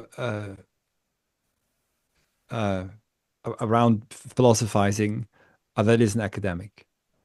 So, and the question was, is this possible? And so far, it's been okay. And Fichte is mentioned here. This is why I thought of this book. And he did textile marketing. And every year in Berlin, when he taught the Wissenschaftslehre again, he rewrote the whole thing every year. Mm. He didn't just rewrite it, he basically wrote it anew every year to teach to his private students. And this is something else that we need to, I think, perhaps almost like get back to. And this it's possible thanks to the media that we have now. Yeah. Some academic friends of mine, especially in philosophy departments, sort of share a similar concern with the academy and the notion that the academy is not the end of learning and study, and that the academy as a format, it seems implicit in itself. Oh, this is how we do things. This is how essays are written. This is how we evaluate, and this is how knowledge progresses. And like much of the 21st century, we've sort of mastered the system. We've managed to systematize everything to such a point that it can all be more or less even. And in the last episode, we were talking to Sam Andreev, who's a composer, who was talking about the various forms that are sent to composers if they want to apply to have a piece funded. And they often come with lots of very technical designations. Is this a work of the spirit? That's on one Yeah. French form. You've got to tick that box. But there's a sense that you can control the flow of knowledge and the flow of progress through these great establishments that we've built up. And now there are so many. Every sort of European country has hundreds of them, many of low repute, but they all function more or less the same way. And I'm sort of glad to see attempts, at least, to figure out another way instead of just shutting people up in these rooms to continue the means that have always been, just to come up with something else. Like again, the dialogue format seems to be a popular one. A friend of mine was trying to sort of reinstigate a salon style setting where you just sort of bring people in, someone has a talk, other people respond to it, but not quite the seminary, the old fashioned kind of the man with the wisdom and everyone else curiously bobbing their heads up. But do you think that there is any hope for this format other than being the outsider edge of the establishment? Is the Oh, establishment rock solid forever? Is that's no, invincible? no, I think it's not crumbling, but it's looking, it's already we can already see an interest from the inside the ivory tower uh towards what's going on outside. So you'll see, I think, more and more already very established professors who are going to um, expand, perhaps, or explore, let's say, what's possible. And now, if, of course, as long as your career, as it were, is tied to a piece of paper that you've acquired at a university, I wonder though whether some programs that are being offered are necessary. And we might also, especially in the UK, you might actually see some colleges, universities that sprung up only with the introduction of tuition fees close again because they're simply no longer viable. And I think in the UK, isn't it that there's almost no jobs for graduates this year? Yeah. So you see, It's when being a graduate became obligatory, that the sort of genius triple brain Tony Blair thought, if we have a nation full of university educated people, then this is we're in the space age now because everyone's a genius. Instead, it it's just meant no, that you don't understand. It's inevitable. Yeah. That's it what he is the always way. says. This is It's the end inevitable. of It's history. inevitable. It's inevitable. Yeah. Everything is always inevitable with him. And it's incredible repetition. It's inevitable. And so yeah, the overschooling of society definitely also an issue in Germany. I mean, in Italy, it's taken on the grotesque form of in Bologna, the oldest university in the world. Now have so many philosophy students, which you might think is good, but it's so many that they have to do multiple choice tests, or else there's just no way Is God of dead? dealing with. Yes, Yeah. no, Yeah, uncertain. Yeah, no, it's uncertain. really no, it's really who said God is dead? Nietzsche, Hume, Hegel. Well, Wow. difficult one, Yeah. isn't it? All three. Uh, um, but yeah, it- but it actually really is who said cogito ergo sum. This is one of the questions I was told. So as you see, sort of some of the institutions just aching under their own weights, and not just suffocating from their own formalism, but just by the weight of bureaucracy. Because what I find is whenever so I was at Warwick for my PhD and then at Birkbeck afterwards for some teaching, any new digital tool or whatever just meant more oppression. Another thing I have to do, and it's not even that bad because it's still Britain, which isn't you know Italy, Hmm. Germany, and other countries.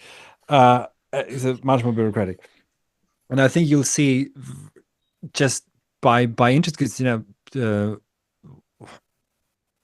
Scruton once you went to the Czech Republic, didn't he? Was it Czechoslovakia at the time? Czechoslovakia at the Yeah, at time. the Yeah. time would have been Czechoslovakia, and said all you need for university is the book or the text, and people who want to read the text. That's all you need to do to teach Plato. You don't need a building. You don't need a title. Nothing. That's all it needs. That's all you need.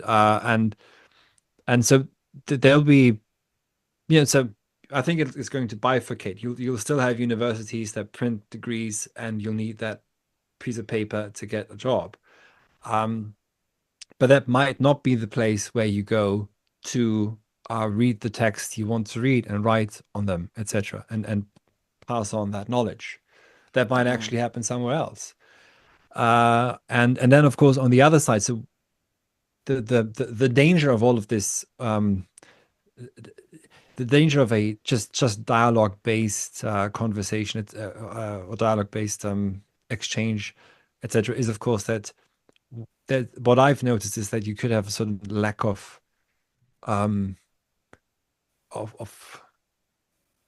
of criticism, of confrontation, too much agreement. Yeah, very So true. Very well put. I bet I you've got agree. that. I agree entirely. so you agree, even though you shouldn't, Yeah.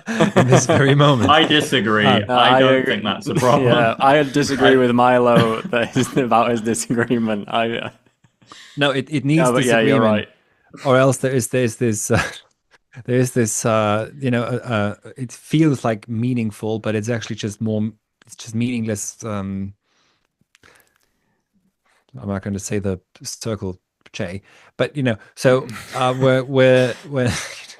so that I see as a danger. So we need to. So I make a big point in my courses, at least in my classes, that they actually have to learn. So it's text based, primary text based. It's not how much information can you gather about this from someone else. Read the text, trust yourself, what it is that you see in it. Mm. And then you build from there. So how do you begin studying philosophy? I don't know. How do you learn how to swim? You Mm. take 10 hours of theory at the age of 3 about swimming. And after that, you go to the second level of more theory. No, someone throws you in the water and you make sure you don't drown. Or someone else makes sure you don't drown.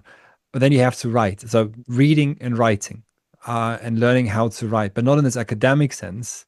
Are you trying to prove something or refute someone else's point on I'll it? say, Because then we are, I'm clever, I'm clever, I'm clever. That's like so many undergraduate essays. That's the point, really. yes, but also I'm average. I'm a 2-1. Here's my 2-1. And we have, because the danger is, and I don't know for the life of me where the book is, but because it's so tiny.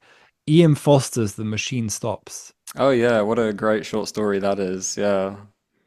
Yeah, well, Remarkable. the whole world is Is proto-internet, honeybee hives. Everyone just lives in a sort of a pod and only sees other people, the rest of the world projected to them, and then they wake up one day and the machine isn't working anymore. Yeah. Yeah, But what they do in their little pots is exchange ideas over basically Zoom. yeah, yeah, true. But mind you, not original ideas. That's explicitly verboten. Uh, so only some. So they're completely deracinated. What a mass of human beings under the earth in their pods, and they talk about tertiary ideas that have been approved by scholar upon scholar upon scholar upon scholar. So, is it quoted? What's your Google Scholar impact factor? That's the same thing. Is it does it have the approval of this or that press? And also ideas, notions that are removed from it. For example, Aboriginal music in Australia. That's one of the topics they discuss in the Machine Mm. Stops in the beginning. I forgot the mother's name, but that's something that she's an expert in. Probably never even heard the music. Doesn't matter because it's just something else to discuss. And this is what Nietzsche sees: reactive talents, reacting to stimuli from without, nothing to do with what's actually at stake. So you read this book, you should walk away from it trying to at least build towards the bridge of the Übermensch, create something that leads yonder of this to be benign computational thinking that always just also wants effective. Philosophy itself can't even be like this because philosophy is especially useless. Mm. It's non-computational. It's unconditional. It can begin in any moment, um, and uh, and so shouldn't be formalized in this manner. Yeah, We or should, yeah. it shouldn't necessarily have a hard edge. This a distinction between what is philosophy and what isn't philosophy shouldn't be defined from some central committee or even by a set of prepositions or axioms. I think it should Yeah. you should find the edges of philosophy through philosophizing, through discussion.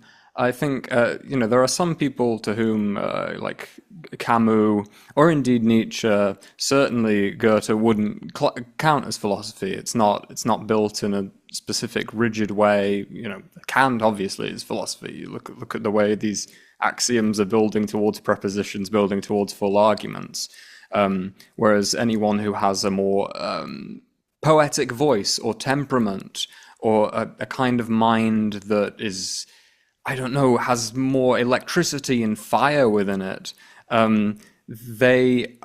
they don't necessarily fit into certain standards of philosophy, but they're entirely necessary to prevent just this over academicized, this graveyard philosophy where you're just going through the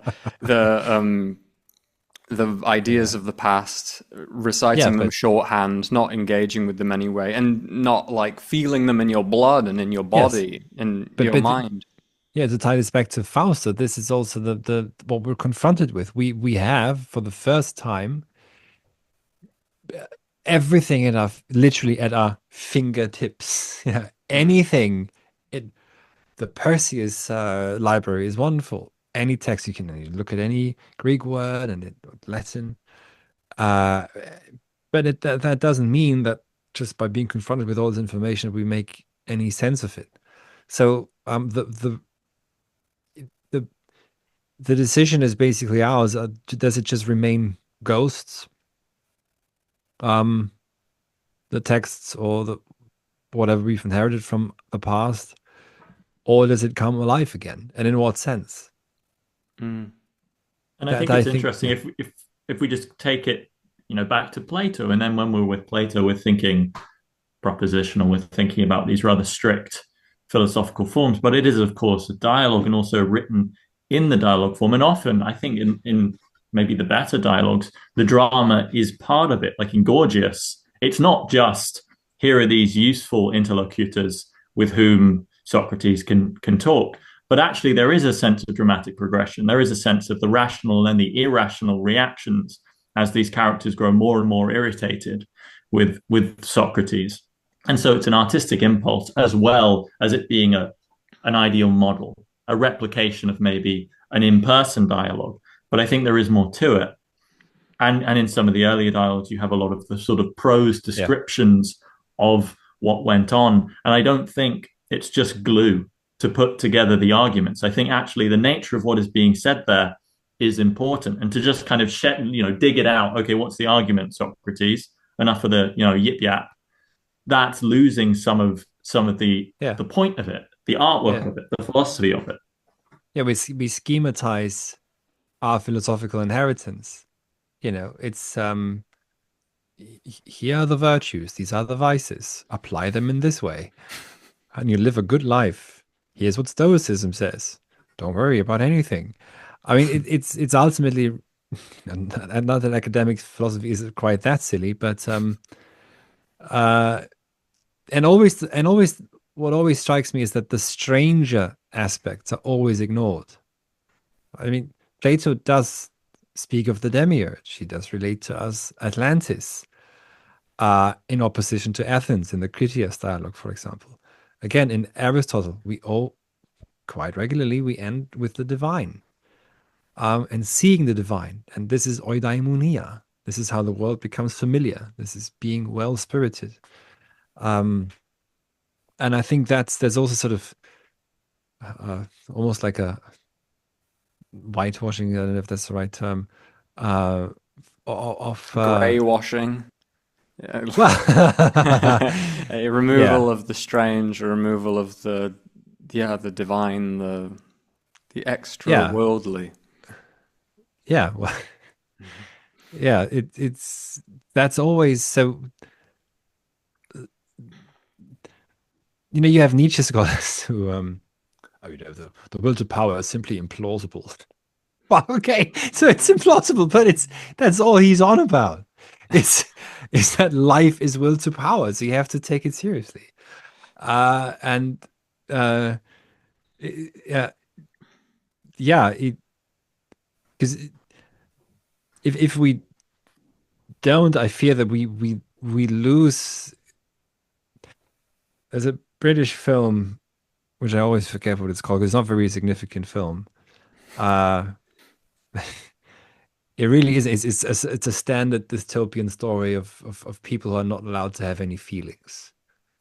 It's a recent What one. could It's that 15 be? years old or something. It's so many that are like that. Um, but yeah, obviously some develop feelings and they realize they're being drugged and so they escape, etc. But what was remarkable to me was in the beginning of the film, they engage in knowledge work. And one of the tasks one of them has in the beginning is to go through some of the arguments by some of the propositional arguments in Plato's Timaeus or whichever dialogue, and just look at the premises and arrange the argument in such a way that they make perfect sense. And you could envision a future, which is ours today, where this is all that philosophy, etc., means, is to make sure that everything is always correct, as we just distill this out again from the text and make sure that we can schematize and frame, and everything works perfectly.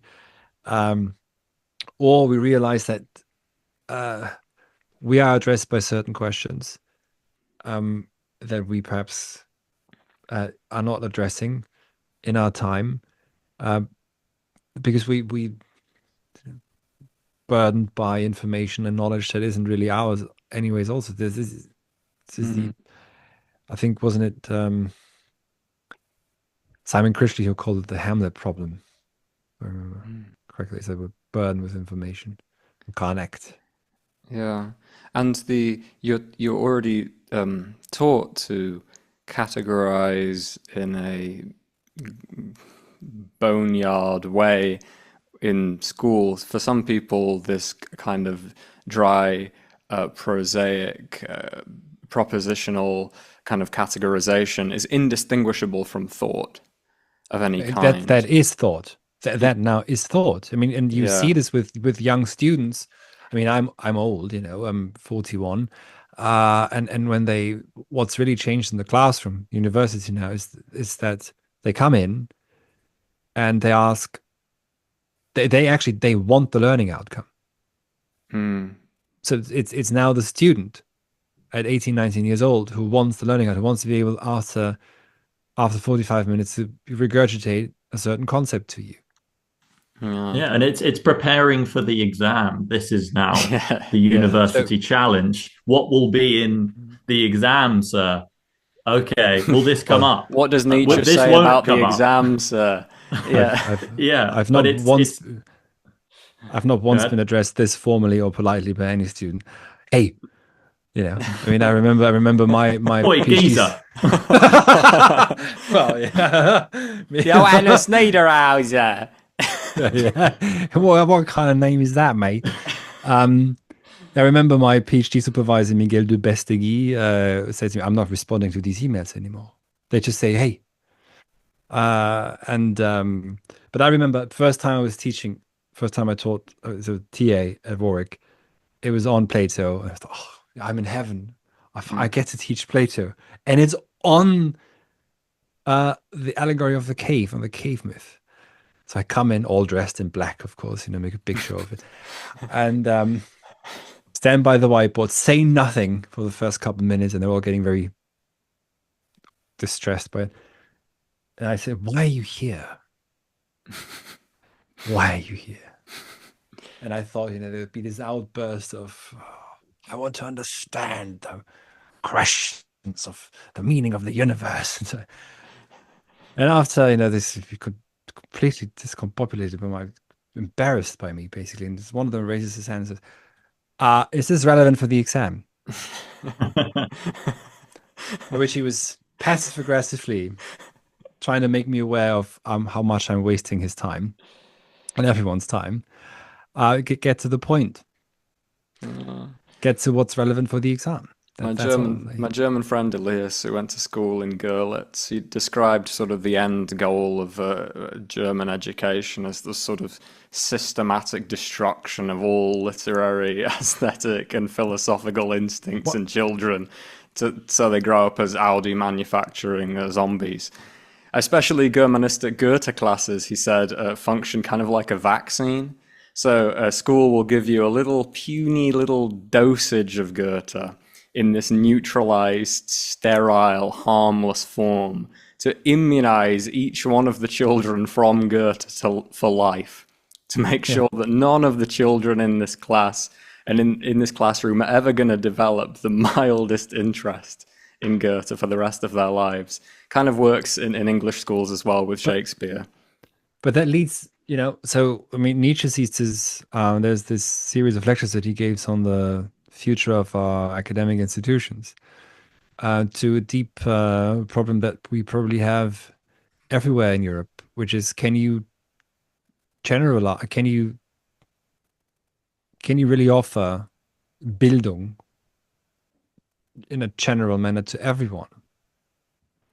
And I think Humboldt's hope would have been that to some extent you can, and this will be what preserves people from becoming just wheels in a machine, is to have some time to themselves at university before they go on and become Prussian bureaucrats. And it's unfortunate that Prussia won and not King Ludwig with Wagner, right? As we all know. What a world. That would have been different. We would still be dancing like fairies through a Bavarian Oktoberfest, drunk on Wagner. But I'm kidding. But no, Prussia was clearly better suited to take care of the mess. What do I know? I'm not a historian, but but that really is an issue. So, and the issue is talking about the bifurcation. The university is either in just what it's become, I guess, is a mass institution, and for that reason, it cannot be the main place even, or the only one, of the stewardship of knowledge and insight and wisdom and truth. Its function is a different one. Um, uh, so if Bildung, which is a continuous self-constitution ultimately, um, that probably must happen somewhere else. Not so it the or you just go full on elitist anyways, right? Which is that you don't open you reduce study programs to theology, law. Four subjects. Yeah, of theology, inquiry. music, geometry, law. Yeah. But then Faust says, hier stehe ich nur nicht Amateur. Bin als klug als wie zuvor. Danach leider Theologie studiert. Unfortunately, even theology, so maybe that's not the answer either. Where are you from in Germany, Johannes? I'm just like trying to place the accent here. The dirty south. Dirty South. Deep south. No, Augsburg. Augsburg, yeah. Good Puppenkiste. Ja, das ist die Puppenkiste, genau. Jim Knopf. Yeah, like Augsburg. The idea of we're talking about where you grey out philosophy, you pull out all of the propositions and axioms, even in the poetic or theatrical text. But I do like the opposite direction. Obviously, Faust has been subject to many musical transformations. The text kind of suits it, at least in its large emotional pronouncements. But also, thus spoke Zarathustra. I mean, Strauss took what is essentially a philosophical text and scratched a tone poem out of it, which I think is just a very impressive notion to begin with. I mean, where is the Timaeus tone poem with all the triangles that build up the universe? But I like it as a way to engage with the text. Fine, there is the intellectual prodding at the arguments and the outcomes. But also, what is the spirit of the text? What is the sound of the text? Because when you put it into music, you're shedding all of that kind of intellectual precision, and you're finding something else. But it's something that is in there. The mood is in there, and this is where my whole notion of the optimism of Zarathustra came, less in what it's saying and more in how it's being said. This aphoristic style, all of these exclamation marks, at least in Hollingdale's version, this explosiveness, which I think Strauss finds it. And to read the text and listen to the Strauss, you've got a certain experience to then take the spark notes. Thus spoke. You've got a very different experience. Oh, God is dead. Well, that's a problem. But I wonder if this is a direction for philosophy to really embrace these more expressive art forms in tandem, maybe not as the form, but in tandem with the more serious work. Ja, the die seriöse Arbeit. The serious work am Begriff, on the concept, as Hegel says, there's no joy in what Hegel does. You have to Hmm. belabor the concept. Um, why, though? He says, well, because we need to, because it's difficult to articulate actuality. But to come back to what you say, I think, yes, that should be one of the ways to go forward. Um, I think almost basically in like some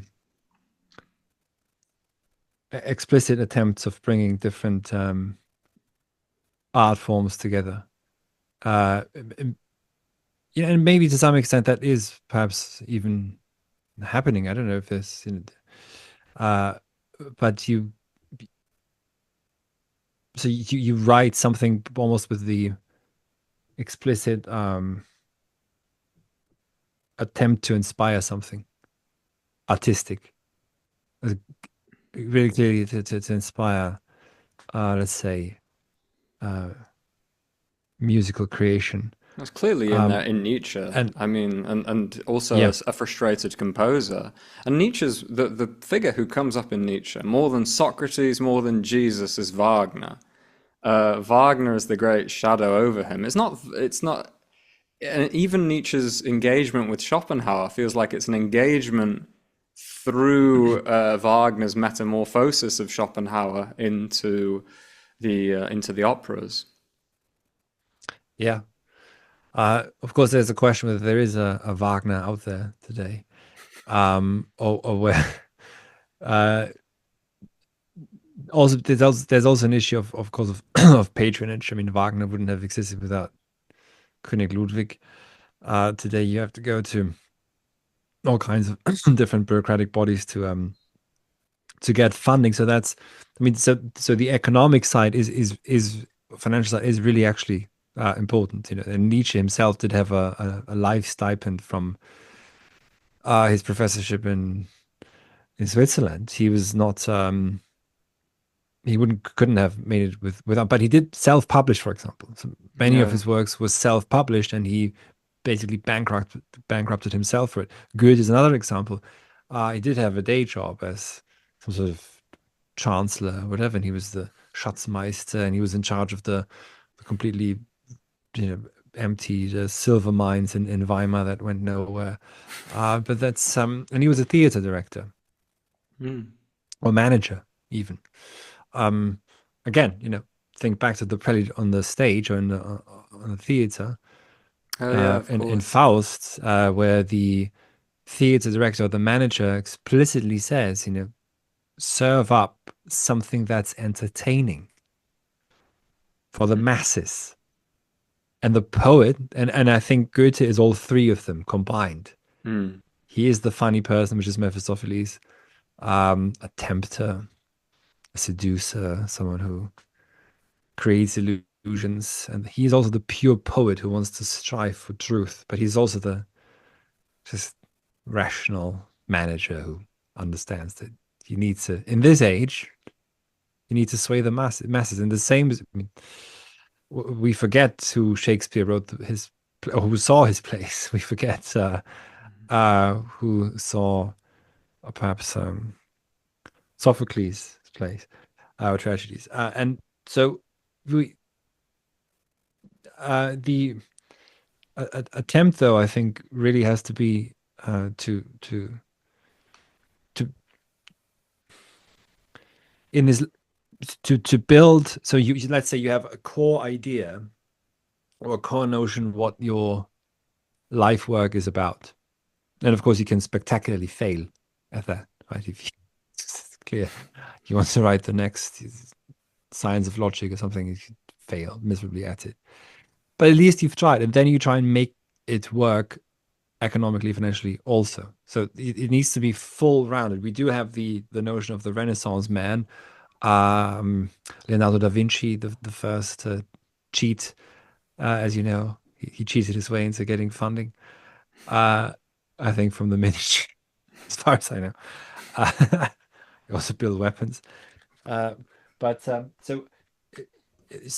and that's very possible now. If you're focused on the, I think the, you have to focus on the work, and the tendency just to be purely academic, or it's almost like you look for immediate gratification. I mean, to be an academic is literally, oh, look at my impact factor on on Google, or on my publications, etc. And I think it was Sloterdijk who published his posthumously published notebooks prehumously, to see what That's it the might best feel way, like, yeah. to see what it might feel like to be Nietzsche during his life. So less gratification. The work is tough, right? But there's work that needs to be done, and I think the work is to try and take seriously the conundrum of modernity, and find ways out of it, that are not immediate. So they're not, here's the exit ticket. This is the solution. But the solution certainly can't be just to regurgitate forever the old ideas, whatever, or the current, rather not the old, but the current ideas, the current trends. Mm.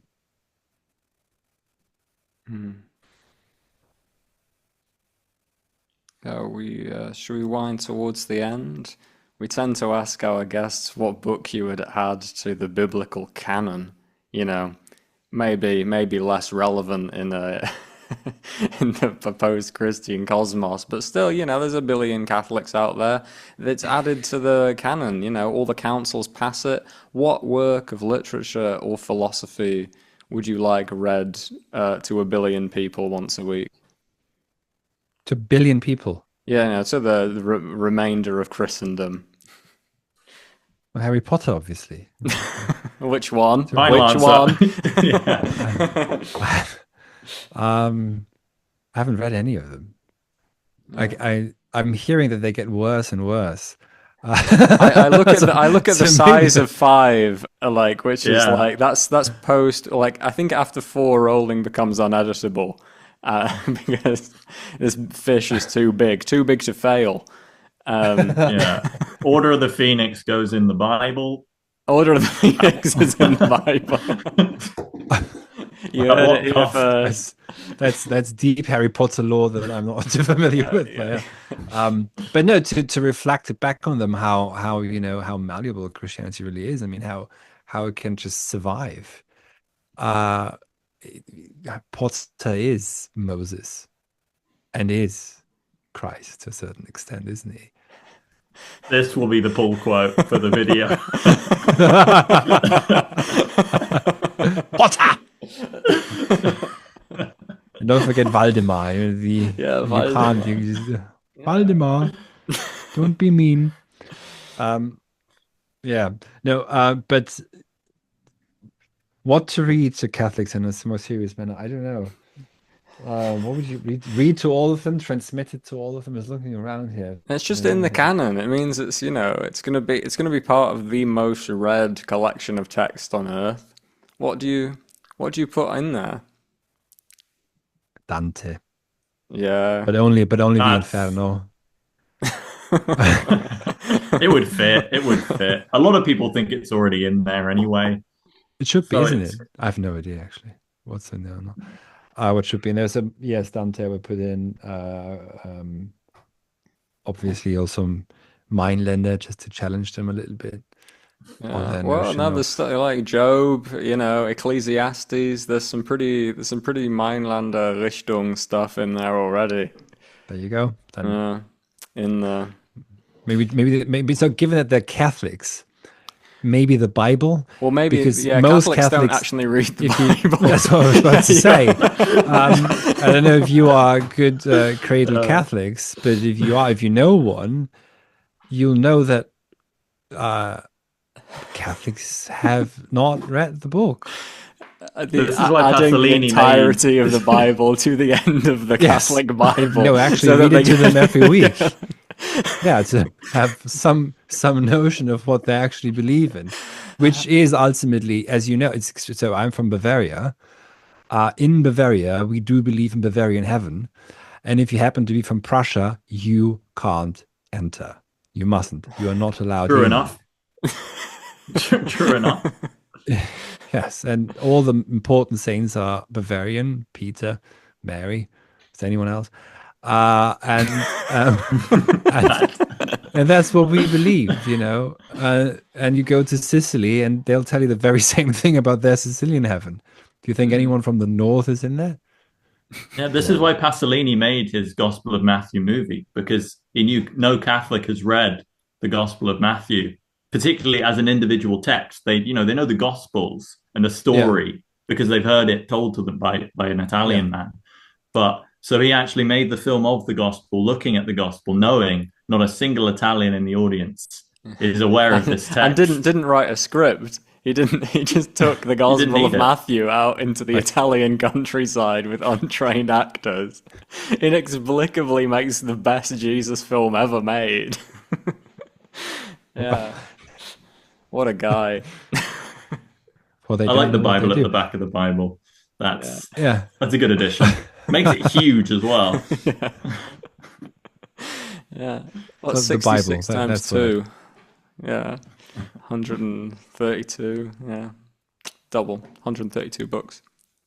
Just thinking about numbers. Yeah, anyway, it's been a pleasure, Johannes. Have a lovely rest of your day. And you, thank you.